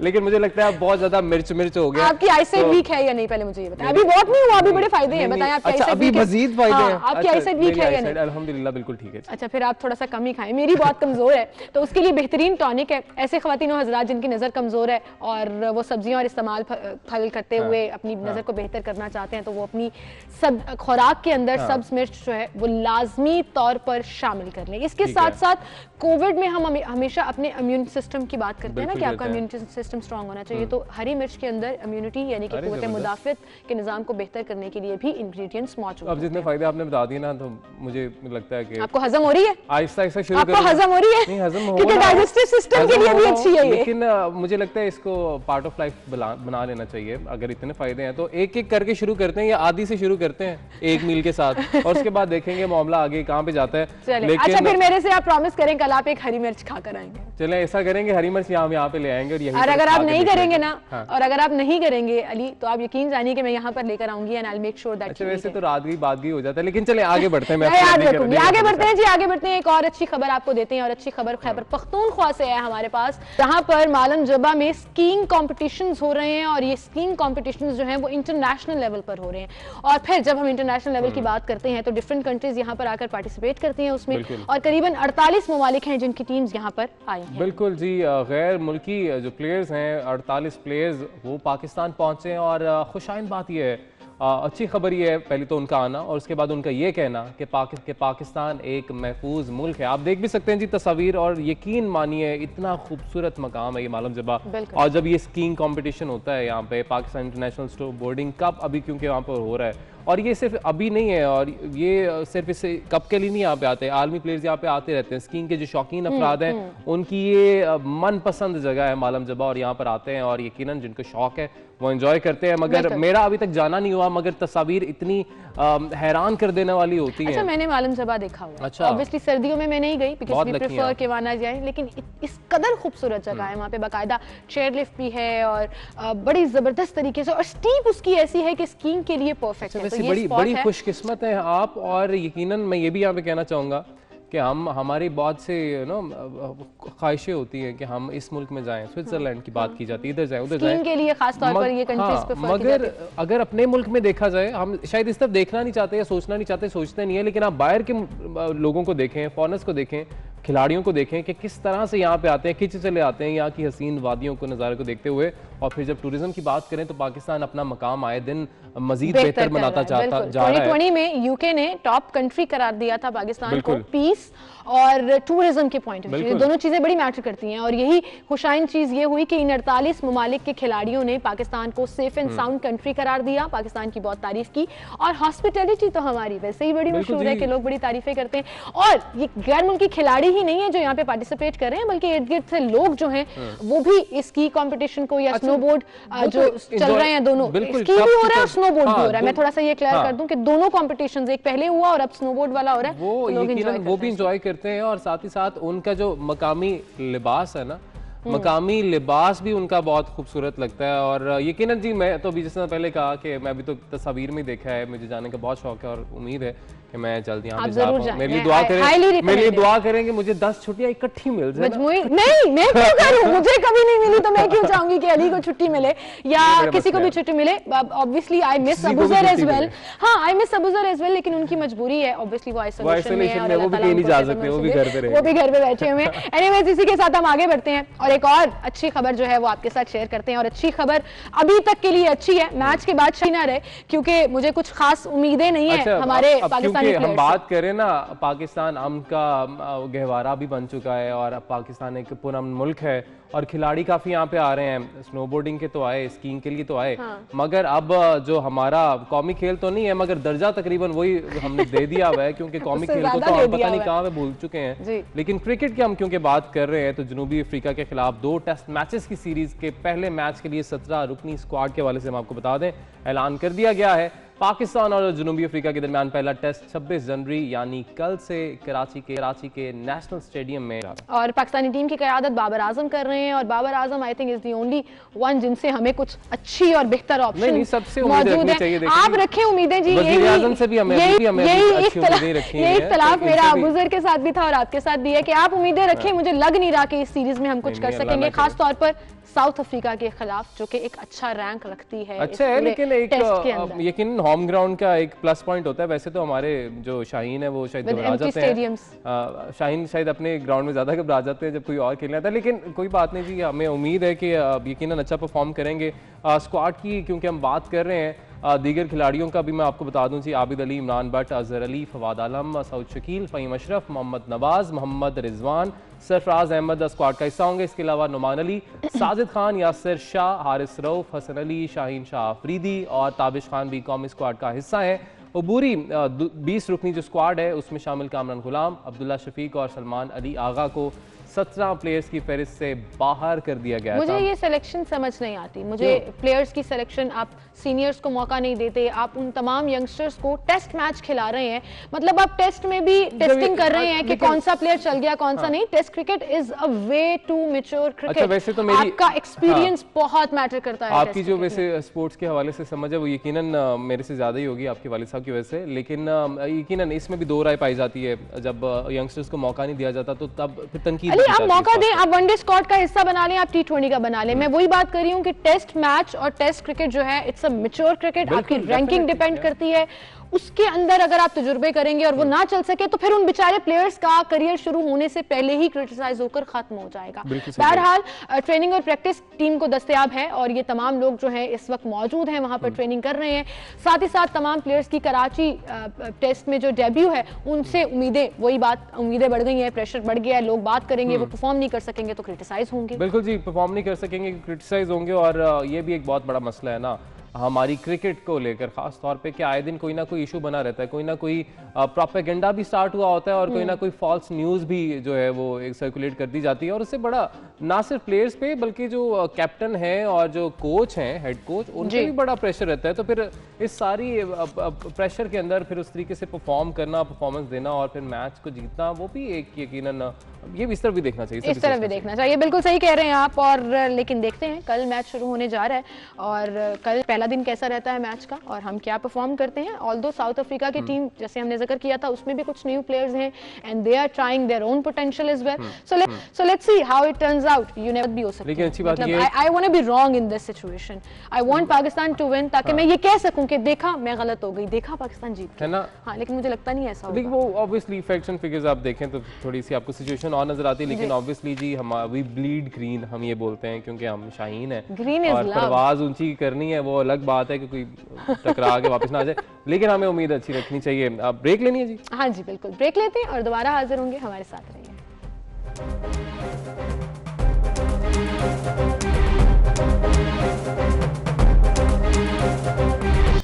Welcome back. एक बार फिर से आपको खुशामदीद कहेंगे नाज़रीन। गैस के इश्यूज तो पूरे मुल्क में चल रहे हैं और हमें पता है कि गैस का प्रेशर कम आता है, लोड शेडिंग होती है, फिक्स टाइमिंग्स में अवेलेबल होती है। ऐसे में गवर्नमेंट जब ये बयान दे देती है ना अली कि गीजर इज अ लग्जरी, तो आपका दिल बड़ा दुखी हो जाता है कि गीजर इज अ लग्जरी, तो आप चूल्हे पर पानी भी गर्म नहीं कर सकते, तो क्या गर्म पानी से नहाना भी लग्जरी हो जाएगा? आजकल तो आपने गर्म पानी से नहाने की बात कर ली है, गर्म पानी से नाश्ता लोगों का तैयार हो जाए, यही बड़ी बात है। आपको चाय मिल जाए बड़ी बात है, और मुझे अभी तक नहीं मिली। मैं कब से शिकायत कर रही थी, मैं अब नाराज होंगी अपने तमाम टीम के साथ। एनीवेज, हम लग्जरी और गीजर की बात कर रहे हैं, तो जहां पर हमें लगता है कि हम इलेक्ट्रिक गीजर अफोर्ड नहीं कर सकते और हम गैस नहीं है तो गीजर नहीं चला सकते, ऐसे में एक 14 साल बच्चे ने ही took this statement way too seriously कि क्यों है ये लग्जरी, मैं कोई एक ऐसी चीज बनाता हूं जो बड़े आराम से पानी भी गर्म कर देगी, 50% तक आपका ईंधन भी बचाएगी और मोबाइल से ऑपरेट भी हो सकेगी। Can you believe it? 14 साल बच्चे ने ये बनाया। मतलब मुझे तो यकीन, जब ये पता चला यकीन नहीं आया था, लेकिन अपने नाज़रीन को बताते चले साइबर किट के हवाले से कि मोबाइल फ़ोन की मदद से इसने ऑपरेट किए जाने वाला एक गीज़र तैयार किया है जिससे तवानाई के इस्तेमाल में 50% तक बचत भी की जा सकेगी। जबकि आपको ये बताते चलें कि ये IoT यानी इंटरनेट ऑफ थैंक्स गीज़र है, जिसको चलाने के लिए गैस के अलावा इंटरनेट की भी ज़रूरत होगी, जबकि गीज़र के साथ 2 सीजर्स भी इस्तेमाल किए जाएंगे। मुझे ये लेकिन इसमें ना थोड़ी सी दिक्कत आ रही है। क्या बोला? क्या गैस की? अब देखिए ना 50% कम यूज होगी ना, नॉर्मल गीजर से कम यूज होगी। 2 सेंसर्स भी लगे हुए हैं, इजीली आप अपने कमरे में बैठे हुए मोबाइल से उसको ऑपरेट कर सकेंगे, गैस कंट्रोल कर सकेंगे। दूसरा सेंसर जो है वो टेम्परेचर कंट्रोल करता है और पानी उससे जब गर्म हो जाएगा तो ऑब्वियसली आपको एक जो है वो नोटिफिकेशन भी आ जाएगा कि आपका पानी गर्म हो गया और अब आप जाकर आराम से नहा सकते हैं। ये बड़ी अच्छी चीज है, सेविंग होगी इससे। ये तो मेरा ख्याल है पूरे पाकिस्तान में इसका सो हुजैर, जिनके बारे में हम पहले भी बात करते रहते हैं, आईटी एक्सपर्ट हैं और माशाल्लाह उनके कारनामों में बहुत सी चीजें शामिल हैं और पहले भी वो हमारे मेहमान रहे हैं, लेकिन एक और उन्होंने कारनामा कर लिया और ब्रेक में अभी उनको कह भी रही थी कि आप फिर हमारे गेस्ट बने, मुझे बड़ी खुशी हुई। उनको हम वेलकम करेंगे। अस्सलाम वालेकुम हुजैर। वालेकुम अस्सलाम। Thank you so much Huzair for joining in. Achievement by you, बड़ा जबरदस्त। मोबाइल से आप गीजर ऑपरेट कर रहे हैं और 50% जो है वो ईंधन भी बचा रहे हैं, पानी भी गर्म कर रहे हैं। क्या सोचा था ये बनाते हुए, किस तरह से ये ऑपरेट करेगा, थोड़ा सा एक्सप्लेन करो। ये देखें, ये हमारी रियल लाइफ प्रॉब्लम है कि गैस जो है ना बहुत ज्यादा कंज्यूम हो रही है हर जगह, हर घर में, क्योंकि आपके जो रेगुलर गीजर होते हैं ना जी, उसमें पायलट आपको 24 आवर्स चल रहा होता है। हाँ जी। गैस कंज्यूम हो रही होती है, लेकिन जो मैंने प्रोजेक्ट बनाया है इसमें आप अपनी मर्जी का टेम्परेचर सेट कर सकते हैं, मैनुअली इसे ऑन ऑफ कर सकते हैं और बाकी इसमें आप ये भी सेट कर सकते हैं कि इतने बजे ये ऑन हो जाए, इतने बजे ये ऑफ हो जाए। अच्छा, टाइम और ये ऑटोमेटिकली गैस ऑफ भी कर देगा। अच्छा, एक और चीज मैं यहाँ पे यकीन ऐड करना चाहूँ कि वज़ीर-ए-आज़म पाकिस्तान जो है ना वो बड़े परेशान है इस चीज़ को लेकर। वो बार बार ये बात करते हैं कि हमारे मुल्क में जो गैस का मसला ज्यादा संगीन हो सकता है क्योंकि कम है। वो अलग बात है कि मुख्तलिफ मनसूबों की तरफ जाना या उसका ऑल्टरनेट क्या होना चाहिए उस तरफ अभी उस तरह से शायद तवज्जो नहीं दी जा रही जो देनी चाहिए, क्योंकि अवाम को मसले में सिर्फ यही तो नहीं बता देना चाहिए कि हमें मसला आने वाला मसले का हल भी तलाश करना होता है, लेकिन उस मसले का हल की जो जिस तरह से हुजैर ने बात की है ना कि हमें शॉर्टफॉल का सामना अभी भी है और आइंदा भी हो सकता है, और क्योंकि कंज्यूम बहुत ज्यादा हो रही है तो जो ज्यादा कंज्यूम हो रही है उसके लिए एक बड़ी अच्छी ऐप आपने हुजैर तैयार की है कि इससे इसकी बचत की जा सकती है। और मेरा ख्याल है कि हमें वैसे ये बताइएगा ऑफिशियली आपको हुकूमती सतह पर किसी ने राब्ता किया है इस ऐप के हवाले से कि जी हम ये आपसे ऐप लेना चाहते हैं, गीजर लेना चाहते हैं, बेसिकली गीजर कनेक्टेड है ना ऐप के साथ, आईटी बेस्ड गीजर है, आईटी बेस्ड गीजर है और ये ऐप है। क्योंकि मेन तो ये चीज है ना कि अगर ये इस ऐप को और जो भी आला साथ लगता है इसका इस्तेमाल हर घर में आम, अगर गवर्नमेंट आपसे रब्ता किया गया या नहीं पहले उज़ैर? मैंने अभी जो प्रोजेक्ट वगैरह डिजाइन किया ना उसमें सब कुछ है, वो कंपोनेंट्स वगैरह हैं। ऐप तो बनी बनाई थी, उसके अंदर मैंने अपनी किस्म की मॉडिफिकेशन किया, मर्जी की सेटिंग्स की हैं, तो उससे मैं इजीली कंट्रोल कर रहा हूँ। बाकी सेकेंडली बहुत से ऑर्डर्स भी आए हैं, लेकिन अभी तक गवर्नमेंट ने उस लेवल तक रीच नहीं किया। बाकी अभी मैं हो सकता है most probably in next coming weeks इसको कमर्शियलाइज भी कर दूं। अच्छा, कमर्शियलाइज भी कर दूं, जबरदस्त उज़ैर। और आप जो है वो दुनिया के कम उम्र तरीन माइक्रो सर्टिफाइड प्रोफेशनल भी हैं, उसका एजाज रखते हैं। आसिफा करीम का आपने रिकॉर्ड ब्रेक किया था, लेकिन ये फिजिक्स कहाँ से आ गई? मैं तो परेशान हो गई और मैं पूछ भी रही थी अली से कि ये उज़ैर ही है ना, वही वाले? उन्होंने कहा हाँ जी वही है। तो मैंने कहा कि ये फिर फिजिक्स बीच में कहाँ से आ गई, गैस और सिलेंडर और geyser, although it's a good thing. देखें, ये हमारी रियल लाइफ प्रॉब्लम्स हैं, तो अब बहुत सी प्रॉब्लम्स हैं जो हर बंदे को फेस कर रही है, हर किस्म की डिफरेंट प्रॉब्लम्स होती हैं। अब मेरे घर में मेरा पेट है चार्ली, इसके साथ मैं बहुत टाइम स्पेंड करता हूँ, शौक भी, तो उसकी भी एक प्रॉब्लम है कि रात को ना गराज में लाइट ऑफ होती है, तो जब वो भूंगता है तो हमें उठ के नीचे आना पड़ता है, अगर सो रहे हो तो उठ के देखना पड़ता है कि कोई आया तो नहीं है। तो उसके लिए फिर मैंने एक प्रोजेक्ट अपनी मर्जी का डिजाइन किया है कि सिर्फ उसी की आवाज पर वो भूंकेगा तो वो लाइट ऑन हो जाएगी। अरे जबरदस्त जबरदस्त यार उज़ैर, आप इतने अच्छे प्रोजेक्ट्स पे काम कर रहे हैं, इतनी अच्छी इनोवेशंस कर रहे हैं, लेकिन आपने कहा कि अभी मैं कमर्शियलाइज करूंगा, इसे कब करेंगे? क्योंकि हर कोई परेशान है कि गैस का इतना बिल आ जाता है, क्योंकि वो उसकी भी शायद एक वजह ये है कि एक तो गैस आती नहीं है, चूल्हा शायद ऑन रह जाती है, क्या है, तो हवा के प्रेशर से शायद बिल आ जाता है। लेकिन अगर जिनके घर, जो खुशकिस्मत लोग हैं जिनके घर गैस आती है और वो चाहते हैं कि फोन से ऑपरेट कर लें और ज्यादा गैस इस्तेमाल ना हो, कंज्यूम ना हो, कब तक आप इसको कमर्शियलाइज करेंगे? कब तक ये आपका आला जो है और आपकी ऐप सारा कुछ मार्केट में अवेलेबल होगा? अब ये समझ लें कि इसका लास्ट फेज है और मोस्ट प्रोबेबली ये 1 से 2 वीक्स के अंदर मैं इसको कमर्शियलाइज कर दूंगा। बाकी इसको मैंने अपने गीजर में इंस्टॉल कर चुका हूँ, टेस्टिंग फेज चल रहा है, उसके बाद फिर इंशाल्लाह कमर्शियलाइज कर दूंगा। अच्छा उज़ैर, मुझे बताएं कॉस्ट कितनी आई? कोई ऐप से राब्ता करना चाह रहे हैं? मेरा अपना बजट जो है वो अराउंड 4000 के आसपास लगे। बाकी इसको कमर्शियलाइज करने के बाद जो फिटिंग वगैरह के ऊपर बजट वगैरह लगेगा उसके बाद देखेंगे। 4000 तो कुछ भी नहीं है, और उसके अंदर अगर आप ऐड भी कर दें, फिटिंग्स वगैरह भी ऐड कर दें तो वो अच्छा हो जाएगा। अच्छा, मुझे ये बताएं कि आप ओ लेवल्स के स्टूडेंट हैं, इन सारे प्रोजेक्ट्स में, सीरियस टाइप के प्रोजेक्ट्स में आपको हेल्प कौन करता है? आइडियाज कहाँ से आते हैं? और कहीं से आपने कुछ टेक्निकल चीज जो आपको समझ ना आ रही हो या देख ना पा रहे हो, उसको कैसे सॉर्ट आउट करते हो? ओ लेवल का स्टूडेंट हूँ, लेकिन वो मैं प्राइवेटली कर रहा हूँ, और उसके साथ साथ बाकी जो रोबोटिक्स है वो मेरा पैशन है।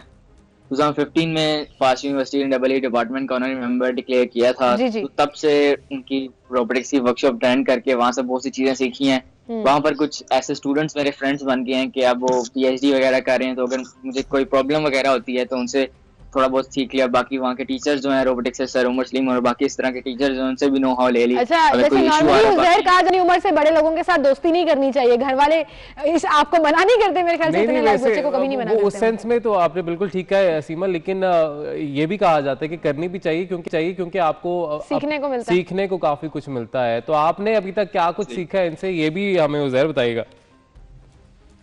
बहुत से डेवलप कर चुका हूँ प्रोजेक्ट। उनमें मेरा होम ऑटोमेशन था कि आप अपने ऑफिस से बैठ के अगर चाह रहे हैं घर में पानी की मोटर चल दे तो आप वो भी इजीली कंट्रोल कर सकते हैं। अगर आप कमरे में बैठ के करना चाह रहे हैं, ब्लूटूथ वाईफाई दोनों चीजें हैं। उसके साथ साथ बाकी कार ट्रैकर हो गया, हैंड गेस्चर कंट्रोल डिवाइस होगी, आप अपने हाथ के इशारों से कोई भी ट्रॉली को कंट्रोल कर सकते हैं। किसी किड की प्रैम है या फिर किसी डिसेबल पर्सन की ट्रॉली है, वो इजीली कंट्रोल की जा सकती है। इसके साथ साथ बाकी चीजें हैं, हैंडशेक रोबोट भी था कि आपके साथ वो हैंडशेक भी करेगा रोबोट और अपना इंट्रोडक्शन भी खुद देगा। ये तो बड़ा मजेदार टॉय हो गया, ये बच्चों के लिए बड़ा एक्साइटिंग, यकीनन बच्चों के लिए बड़ा एक्साइटिंग है। उज़ैर, ये भी प्लीज हमें बताइएगा कि हमारे मुल्क में इन तमाम तर स्टार्टअप्स पर, इनोवेशन पर कितना काम हो रहा है और गवर्नमेंट की या गवर्नमेंट के इदारों की कितनी सपोर्ट इन तमाम लोगों को होती है जो कि इस तरफ आना चाहते हैं, क्योंकि दुनिया तो अब यकीनन स्टार्टअप्स पर चल रही है, आगे बढ़ रही है। अगर गवर्नमेंट की सपोर्ट होगी तो पाकिस्तान में जितने भी इस तरह के पैशनेट स्टूडेंट्स हैं तो वो इंशाल्लाह आगे पाकिस्तान का नाम रोशन करेंगे। बाकी इस वक्त मैं थोड़ी सी ये कहना चाहूँगा कि अब जैसे कि समर वेकेशन ऑफ्स होती हैं बच्चों को 3 मंथ्स की, तो 3 मंथ्स में वो बच्चा गेम्स वगैरह खेलता है, क्रिकेट वगैरह प्ले करता है, बाकी उसके कोई काम नहीं होता।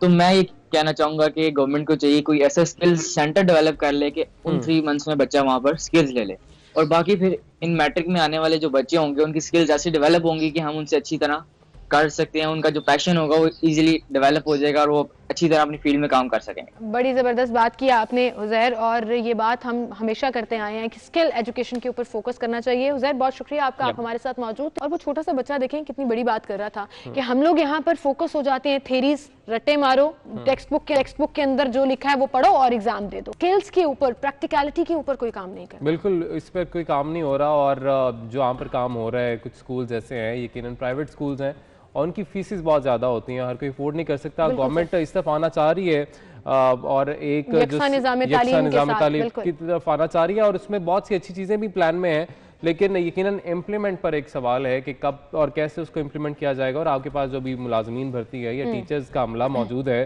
क्या वो उस अपडेटेड या अपग्रेडेड एजुकेशन सिस्टम को अंडरस्टैंड भी करता है, और क्या वो अगर खुद करता है तो तभी इन बच्चों को पढ़ा पाएगा। Thank you so much Uzair, हमारे साथ मौजूद है जी। आगे बढ़ते हैं और अब कुछ बात कर लेते हैं भारतीय अलमारूफ एंकर के हवाले से। बहुत ही जलाल में रहते हैं वैसे वो हमेशा, क्या वजह है वैसे? कभी आपने जानने की, स्टडी करने की कोशिश की? मैंने सिर्फ ये स्टडी करने की कोशिश की कि जब मैंने इनका शो देखा है, मेरा हंसने का दिल कर रहा होता है तो मैं देख लेती हूँ, क्योंकि हंसी के अलावा मुझे कुछ नहीं आता, ना मुझे समझ आती है, ना उनकी बातें, ना तरीकेकार। हाँ, मतलब ऑब्वियसली जो हमने एथिक्स और मीडिया एथिक्स और सारा कुछ पढ़ा, और हमने पढ़ा ना, ये पढ़े, हम पढ़े लिखे हैं। अच्छा, शायद ये आपको समझ आ गई ये मसला होगा। लेकिन जिस तरह से अपने मेजबान को ट्रीट करते हैं और खुद भी बात करते हैं अपनी ऑडियंस से, जिस तरह से लोगों को जलाल दिला रहे होते हैं कि पता नहीं अभी क्या कर लो। I think it's all about Indian media, it's not just about him. Indian media is all just propaganda. वो जिस तरह से एक नैरेटिव लेकर उसी के ऊपर फोकस्ड, वो हर एंकर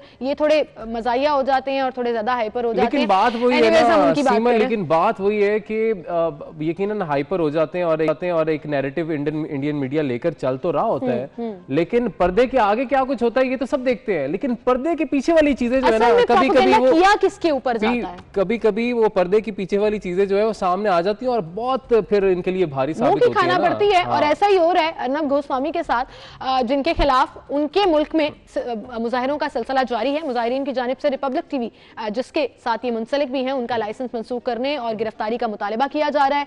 और भारतीय रियासत बिहार के जिला दरभंगा में social democratic party of India ने अर्नब गोस्वामी के लीक होने वाले व्हाट्सएप चैट्स के बाद रिपब्लिक टीवी के लाइसेंस को मंसूख करने और यूपीए के तहत उन्हें गिरफ्तार करने का मुतालिबा किया है। याद रहे और वाज़ेह रहे कि उनकी चैट्स जो हैं वो मंजर आम पर आ गई थी एक इन्वेस्टिगेशन के दौरान, जिसमें उन्होंने कन्फेस किया था बहुत से इंसिडेंट्स में भारतीय रियासत मुलव्वस होती है, और खास तौर पर पुलवामा, जिसका ओपनली इंडियन मीडिया इल्जाम लगाता रहा पाकिस्तान पे, और अब अपने ही मुंह पर वो जैसे कहते हैं ना करारा थप्पड़ पड़ा जब अर्नब गोस्वामी की प्राइवेट चैट्स लीक हुई और उसमें उन्होंने ये कन्फेस किया हुआ था कि इसके अगेंस्ट, इसके पीछे जो है भारतीय स्टेट ही शामिल है, भारतीय स्टेट शामिल है। और आपको ये भी बताते चलें कि एसडीपीआई ने इन इंकशाफात पर बरहमी का इजहार करते हुए अर्नब गोस्वामी को गिरफ्तार करके उनसे तफ्तीश करके और महाराष्ट्र हुकूमत की जानिब से आला सतह इंक्वायरी का भी मुतालबा किया है कि ये सब कुछ किया जाए, और अदरवाइज जो मुजाहरे हैं जिनका बीबी निकात किया जा रहा है वो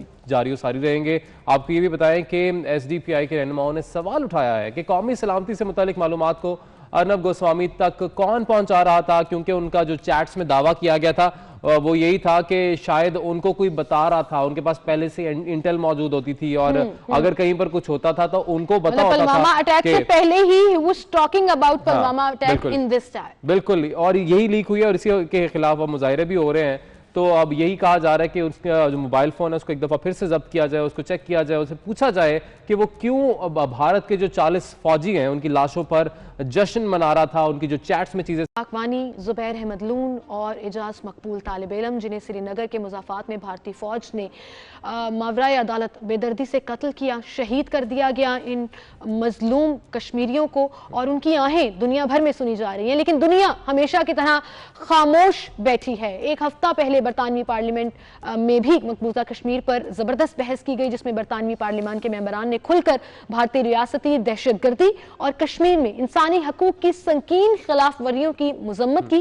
ताहम बेज़मीर मोदी सरकार के कानों पर जूं तक। बिल्कुल जी, मकतूल की बात की जाए अतर मुश्ताक वानी के वालिद मुश्ताक अहमद वानी, उनकी जानिब से कहा गया है जी कि मेरे बेटे को कत्ल से पहले बदतरीन तशद्दुद का निशाना बनाया गया था और ऐसा सलूक किया गया जो जानवरों से भी नहीं किया जाता, जबकि भारतीय फौज हमें अपने बेटे की मैयत भी नहीं दे रही है। मैं अपने आबाई गांव में एक खाली कब्र खोद रखी है, उन्होंने, उनका ये कहना है, और सारी उम्र अपने बच्चे की मैयत का इंतज़ार करता रहूँगा। और यकीनन हर घर की कश्मीर में अफसोस की बात है कि यही कहानी है और यही सब कुछ हो रहा है और ना जाने इन पर जो जुल्म सितम है कब रुकेंगे। पाकिस्तान जिस तरीके से, जिस तरह से अपना किरदार अदा कर सकता है पाकिस्तान तो करे, मगर अफसोस की बात यह है कि आलमी बरादरी जो है कभी न कभी खामोशी तोड़ भी दे, बयान सामने आ भी जाए, मगर सिलसिला वैसे का वैसे रहता है, तब्दील होती है, जुल्म का सिलसिला चलता रहता है। लेकिन हम अपनी तरफ से कोशिशें जारी रखेंगे, कश्मीरियों की आवाज़ बनते रहेंगे।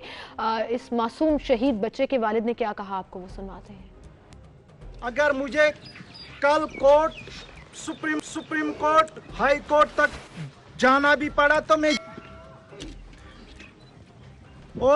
एक हफ्ते तक इंतजार करूंगा। एक हफ्ते के बाद मैं सीधा लाल चौक में अपना जान दे दूंगा, या इस केस की तहकीकात उससे पहले ही की जाए।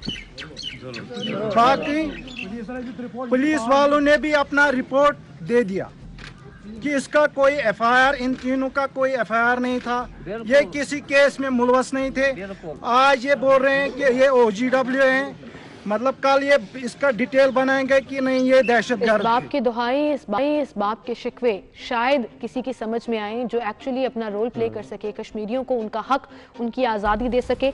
और हमें तो उम्मीद सिर्फ अल्लाह ताला की अदालत से है और अल्लाह ताला से है कि अल्लाह ताला प्लीज़ इन कश्मीरियों पर रहम फरमाए और उनकी जो आज़ादी की जद्दोजहद है उसमें उनको कामयाबी मिले। बिल्कुल जी, आमीन। हमारी तो यकीनन यही दुआ है और हम जितनी कोशिशें कर सकते हैं और यकीनन पाकिस्तान कर भी रहा है, मगर अफसोस फिर उसी बात पर कि आलमी बरादरी को जिस तरीके से किरदार अदा करना चाहिए, ये अक़वाम मुत्तहिदा को खास तौर पर जिनकी करारदाद हैं कश्मीर को लेकर, इंसानी हकूक़ को लेकर, इंसानी हकूक़ को लेकर, राइट्स की वायलेशन, उस पर यकीनन कभी ना कभी बयान आ जाता है, मगर जो काम करना चाहिए या अमली तौर पर कोई इक़दाम करने चाहिए वो होते दिखाई नहीं देते। और फिर उसकी वही बात आ जाती है सामने, वही वजह आ जाती है कि अपने जो इंटरेस्ट्स हैं, इंडिविजुअल इंटरेस्ट हर मुल्क के ट्रेड को लेकर, शायद फिर यही कहा जाता है कि फिर जो मफाद है वो शायद सामने आ जाता है, एक आड़ बन जाता है इंसानी हकूक़ के बारे में भी अगर बात करने से शायद उनको रोकता है। बिल्कुल। एनीवेज जी, we taking a short break, एक ब्रेक लेते हैं, फिर हाजिर होंगे, हमारे साथ रहिए।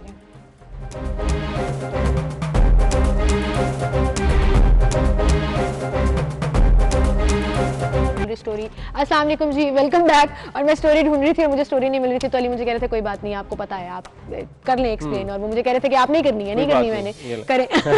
Thank you so much. कोई होने का देखा फायदा बड़ा होता है। अच्छा जी, स्टोरी बड़ी मजेदार है कि ख्वाजा सराओं को अब हर डिपार्टमेंट में खसूसी प्रोटोकॉल मिलेगा, और मैं इस बात पर इतनी खुश हूँ अली, क्योंकि ये वो तबका है जिसे हम लोग एज सोसाइटी एक्सेप्ट नहीं करते। वो पहले ही अपने लाइफ चैलेंजेस और हर्डल्स और जितनी ज्यादा रेजिस्टेंस उन्हें फेस करनी पड़ती है अपनी लाइफ में, उसको फेस कर रहे होते हैं, फिर हमारे एटीट्यूड्स, बिहेवियर्स और सिस्टम जो है वो उनको जीने नहीं। और यकीनन वो पहले ही पिछड़े होते हैं जी, जिस तरह से सीमल ने कहा कि पहले उनको ज़िंदगी में बहुत से चैलेंजेस का सामना होता है, और जिस तरीके से वो पैदा होते हैं यकीनन उसमें उनका कोई कसूर नहीं होता, कोई हाथ नहीं होता, अल्लाह ताला की तरफ से होता है। मगर एक चीज़ जब अल्लाह ताला की तरफ से है, उसका फिर हम जिस तरह से फिर हम ट्रीट करते हैं, डील करते हैं, हमारे अमाल भी यकीनन फिर हमारे साथ साथ ही हैं, पहले ही पिसरे होते हैं, हमारी वजह से मजीद पिसते हैं। मगर अच्छी खबर ये आज हम आपको दे रहे हैं कि उनके लिए खुसूसी हुकूक जो अब होंगे, और वफाकी काबीना की जानिब से ख्वाजा सराओं के तहफ़्फ़ुज़ और हुकूक एक्ट के रूल्स 2020 की मंजूरी के बाद वजारत इंसानी हुकूक ने नोटिफिकेशन भी अब बाकायदा तौर पर जारी कर दिया है, जबकि अदालत ने रूल्स की मंजूरी की दरख्वास्त निपटा दी है। अब ख्वाजा सराओं को हर महकमे में खुसूसी प्रोटोकॉल भी मिलेगा। सिंध हाई कोर्ट ने ख्वाजा सराओं के तहफ़्फ़ुज़ हकूक के लिए मौसर कानून साजी के मामले पर समाअत की और दरख्वास्त निपटा दी है। बाकायदा उनके रूल्स जो है उसको मंजूर कर सरकारी दफातर में उनके लिए अलहदा कतारें होंगी। हज और उम्रा की अदायगी के लिए ख्वाजा सराओं को सहूलत मिलेगी। इसके साथ साथ अलहदा दारुलमान बनाए जाएंगे। बेयारो मददगार ख्वाजा सरा जो है वो दारुलमान में जाकर रह सकेंगे, इज्जत के साथ रह सकेंगे। ख्वाजा सराओं की रहनुमाई के लिए पॉलिसी भी बनाई जाएगी, और अब मर्द पुलिस एहलकार ख्वाजा सराओं को गिरफ्तार नहीं करेंगे, इवन जेल में भी उनका अलग से एक जेल। ये बहुत अच्छी एक चीज़ सामने आई है, क्योंकि हम अक्सर देखते हैं कोई ना कोई वीडियो सामने आती है या कोई ना कोई किसी न किसी तरीके से उनके ऊपर तशद्दुद खुद किया जा रहा होता था, और अक्सर हमने ये भी देखा था कि पुलिस एहलकार भी इसमें मुलविस पाए जाते थे, मगर ये एक अच्छा एक हुक्मनामा सामने आया है और यकीनन अब कोई भी इस तरह से कार्रवाई करने जाएगा और मर्द, क्योंकि मर्द पुलिस एहलकार को मना कर दिया गया है, अब अगर कोई कार्रवाई उनकी जानिब से की जाएगी इनके खिलाफ तो दे हैव अ राइट के एक तो उसको मना कर सकते हैं कि वो कार्रवाई उनके खिलाफ नहीं कर सकता। अगर कार्रवाई करनी भी है तो एक लेडी कांस्टेबल का या एक फीमेल पुलिस एहलकार का होना वहाँ पे बहुत जरूरी है। बिल्कुल, इस पर हम बात करेंगे। हम ऐसे ही ख्वाजा सरा मौजूद हैं जिन्होंने अपनी लाइफ में बहुत सी हर्डल्स देखी, बहुत सी परेशानियां देखी, but now she is a successful advocate और कराची से हमें ज्वाइन किया है निशा रॉय ने। अस्सलाम वालेकुम निशा, क्या हाल है आपके? वालेकुम अस्सलाम, मैं बिल्कुल ठीक ठाक, आप सुने? बिल्कुल ठीक ठाक निशा, और आप जिस कैंपेन का हिस्सा हैं, जो तहरीक आप चला रही हैं अपनी तमाम कम्युनिटी के लिए, उसमें एक अच्छा स्टेप ये हुआ कि कल अदालत ने ना सिर्फ मंजूर किया, अदालत ने लास्ट जो समाअत हुई उसमें, बल्कि राइट्स के लिए नोटिफिकेशन भी जारी हुआ। इंसानी हकूक का डिपार्टमेंट जो है वो भी इसमें इन्वॉल्व होगा। मुझे सबसे पहले तो ये बताइएगा आपको कैसा लग रहा है? देखिए, बीइंग अ लॉयर के मैं ख्वाजा सराओं के हकूक के लिए 2015 से काम कर रही हूँ। जब मैं पुलिस स्टेशंस का विजिट करती थी तो ख्वाजा सराओं को मर्दों के साथ एक ही लॉकअप में सारी रात रखा जाता था, जो ख्वाजा सराओं को मेंटली तौर पे हरास किया जाता था।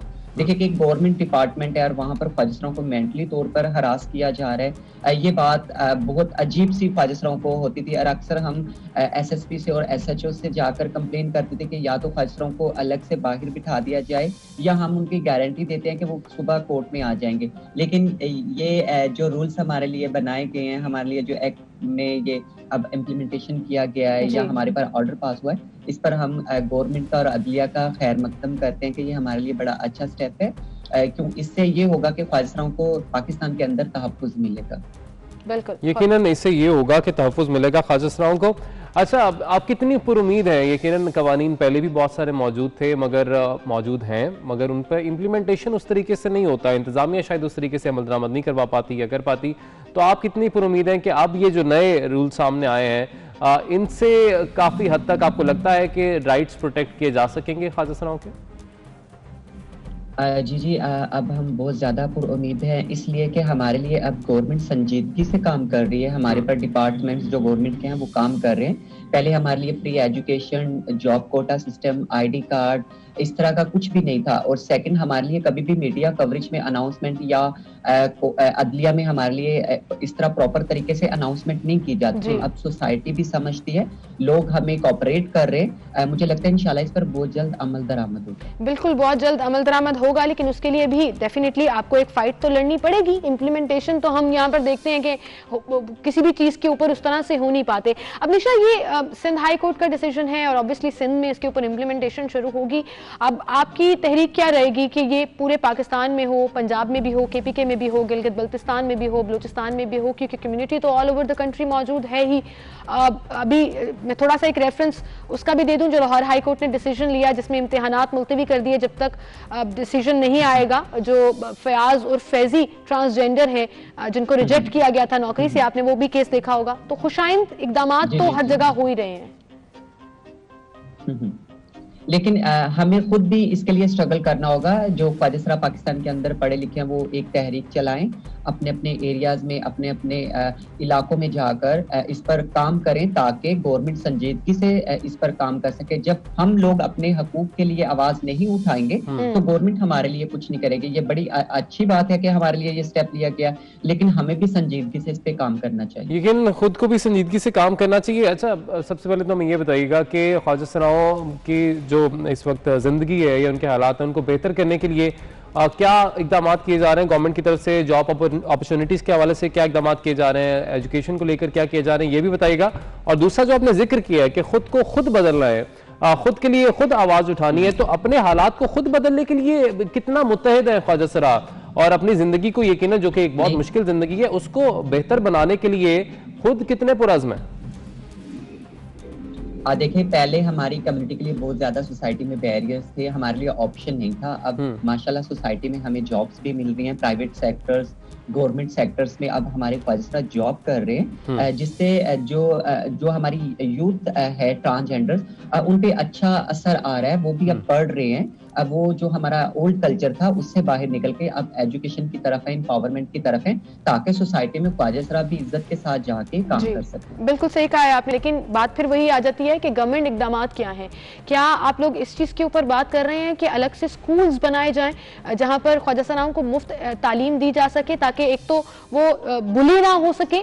मैं अलग स्कूल्स की बात इसलिए कर रही हूँ क्योंकि सोसाइटी उस तरह से एक्सेप्ट नहीं करती है, जिसकी वजह से ख्वाजा सरा भाग जाते हैं। अच्छा, वैसे नहीं करती, आपने बात ही बिल्कुल ठीक की है, लेकिन हमें वैसे देखना ये चाहिए कि ऐसी जरूरत पेश ही ना आए, नौबत पेश ही ना आए कि अलग स्कूल्स की जरूरत पड़े। इतना नॉर्मलाइज होता है, that's gonna take a long time, थोड़ा वक्त लगेगा, बट इससे यकीनन नॉर्मलाइज करने की जरूरत है। इस हवाले से भी अवेयरनेस और खासतौर पे वालिदैन को अपना बहुत सारा किरदार अदा करने की जरूरत है कि कोई तफरका हो ना, या किसी अगर आपने बुली करने की बात की है, जो कि आम बच्चों को भी करते हैं, हर बच्चे को करते हैं जिनको आदत होती है, एक ऐसा आम हो जाए ये सब कुछ कि आम स्कूल्स में ख्वाजा सरा भी जा सके। आप तो स्कूल्स में पढ़ी हैं, आपने तो एजुकेशन हासिल की है कॉलेज में भी, अपना एक्सपीरियंस भी बताएगा। क्या मैं सही कह रही हूँ कि लोग एक्सेप्ट नहीं करते as a class fellow, as a friend, उस तरह से इतनी लोगों में ना एक्सेप्टेंस नहीं है ट्रांसजेंडर्स को लेकर?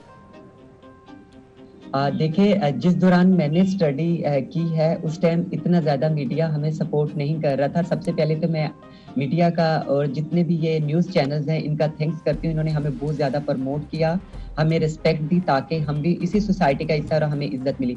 आज मैं बताती हूँ कि मैं सिंध मुस्लिम लॉ कॉलेज में जब मेरा LLB में एडमिशन हुआ तो 1 साल स्टूडेंट्स मेरे साथ बात नहीं करते थे, मैं सबसे पीछे बैठती थी, अपना लेक्चर लेने के बाद चली जाती थी। जब हम यूनिवर्सिटी लेवल की बात कर रहे हैं आई, जी वही मैं कह रही हूँ ना कि कॉलेज और यूनिवर्सिटीज का यही रूल्स था कि बच्चों को समझाना पड़ता है। टीचर्स हमारे साथ कोऑपरेट करते हैं, लेकिन जो स्टूडेंट्स होते हैं हमारे क्लासमेट वो हमारे साथ कोऑपरेट नहीं करते, लेकिन आहिस्ता आहिस्ता ऐसा बेहतर हो जाता है। जैसा कि आपने बोला कि ख्वाजा सराओं के लिए सेपरेट कॉलेज या स्कूल होने चाहिए, ऐसा नहीं होना चाहिए, क्योंकि फिर हम सोसाइटी से अलग हो जाएंगे।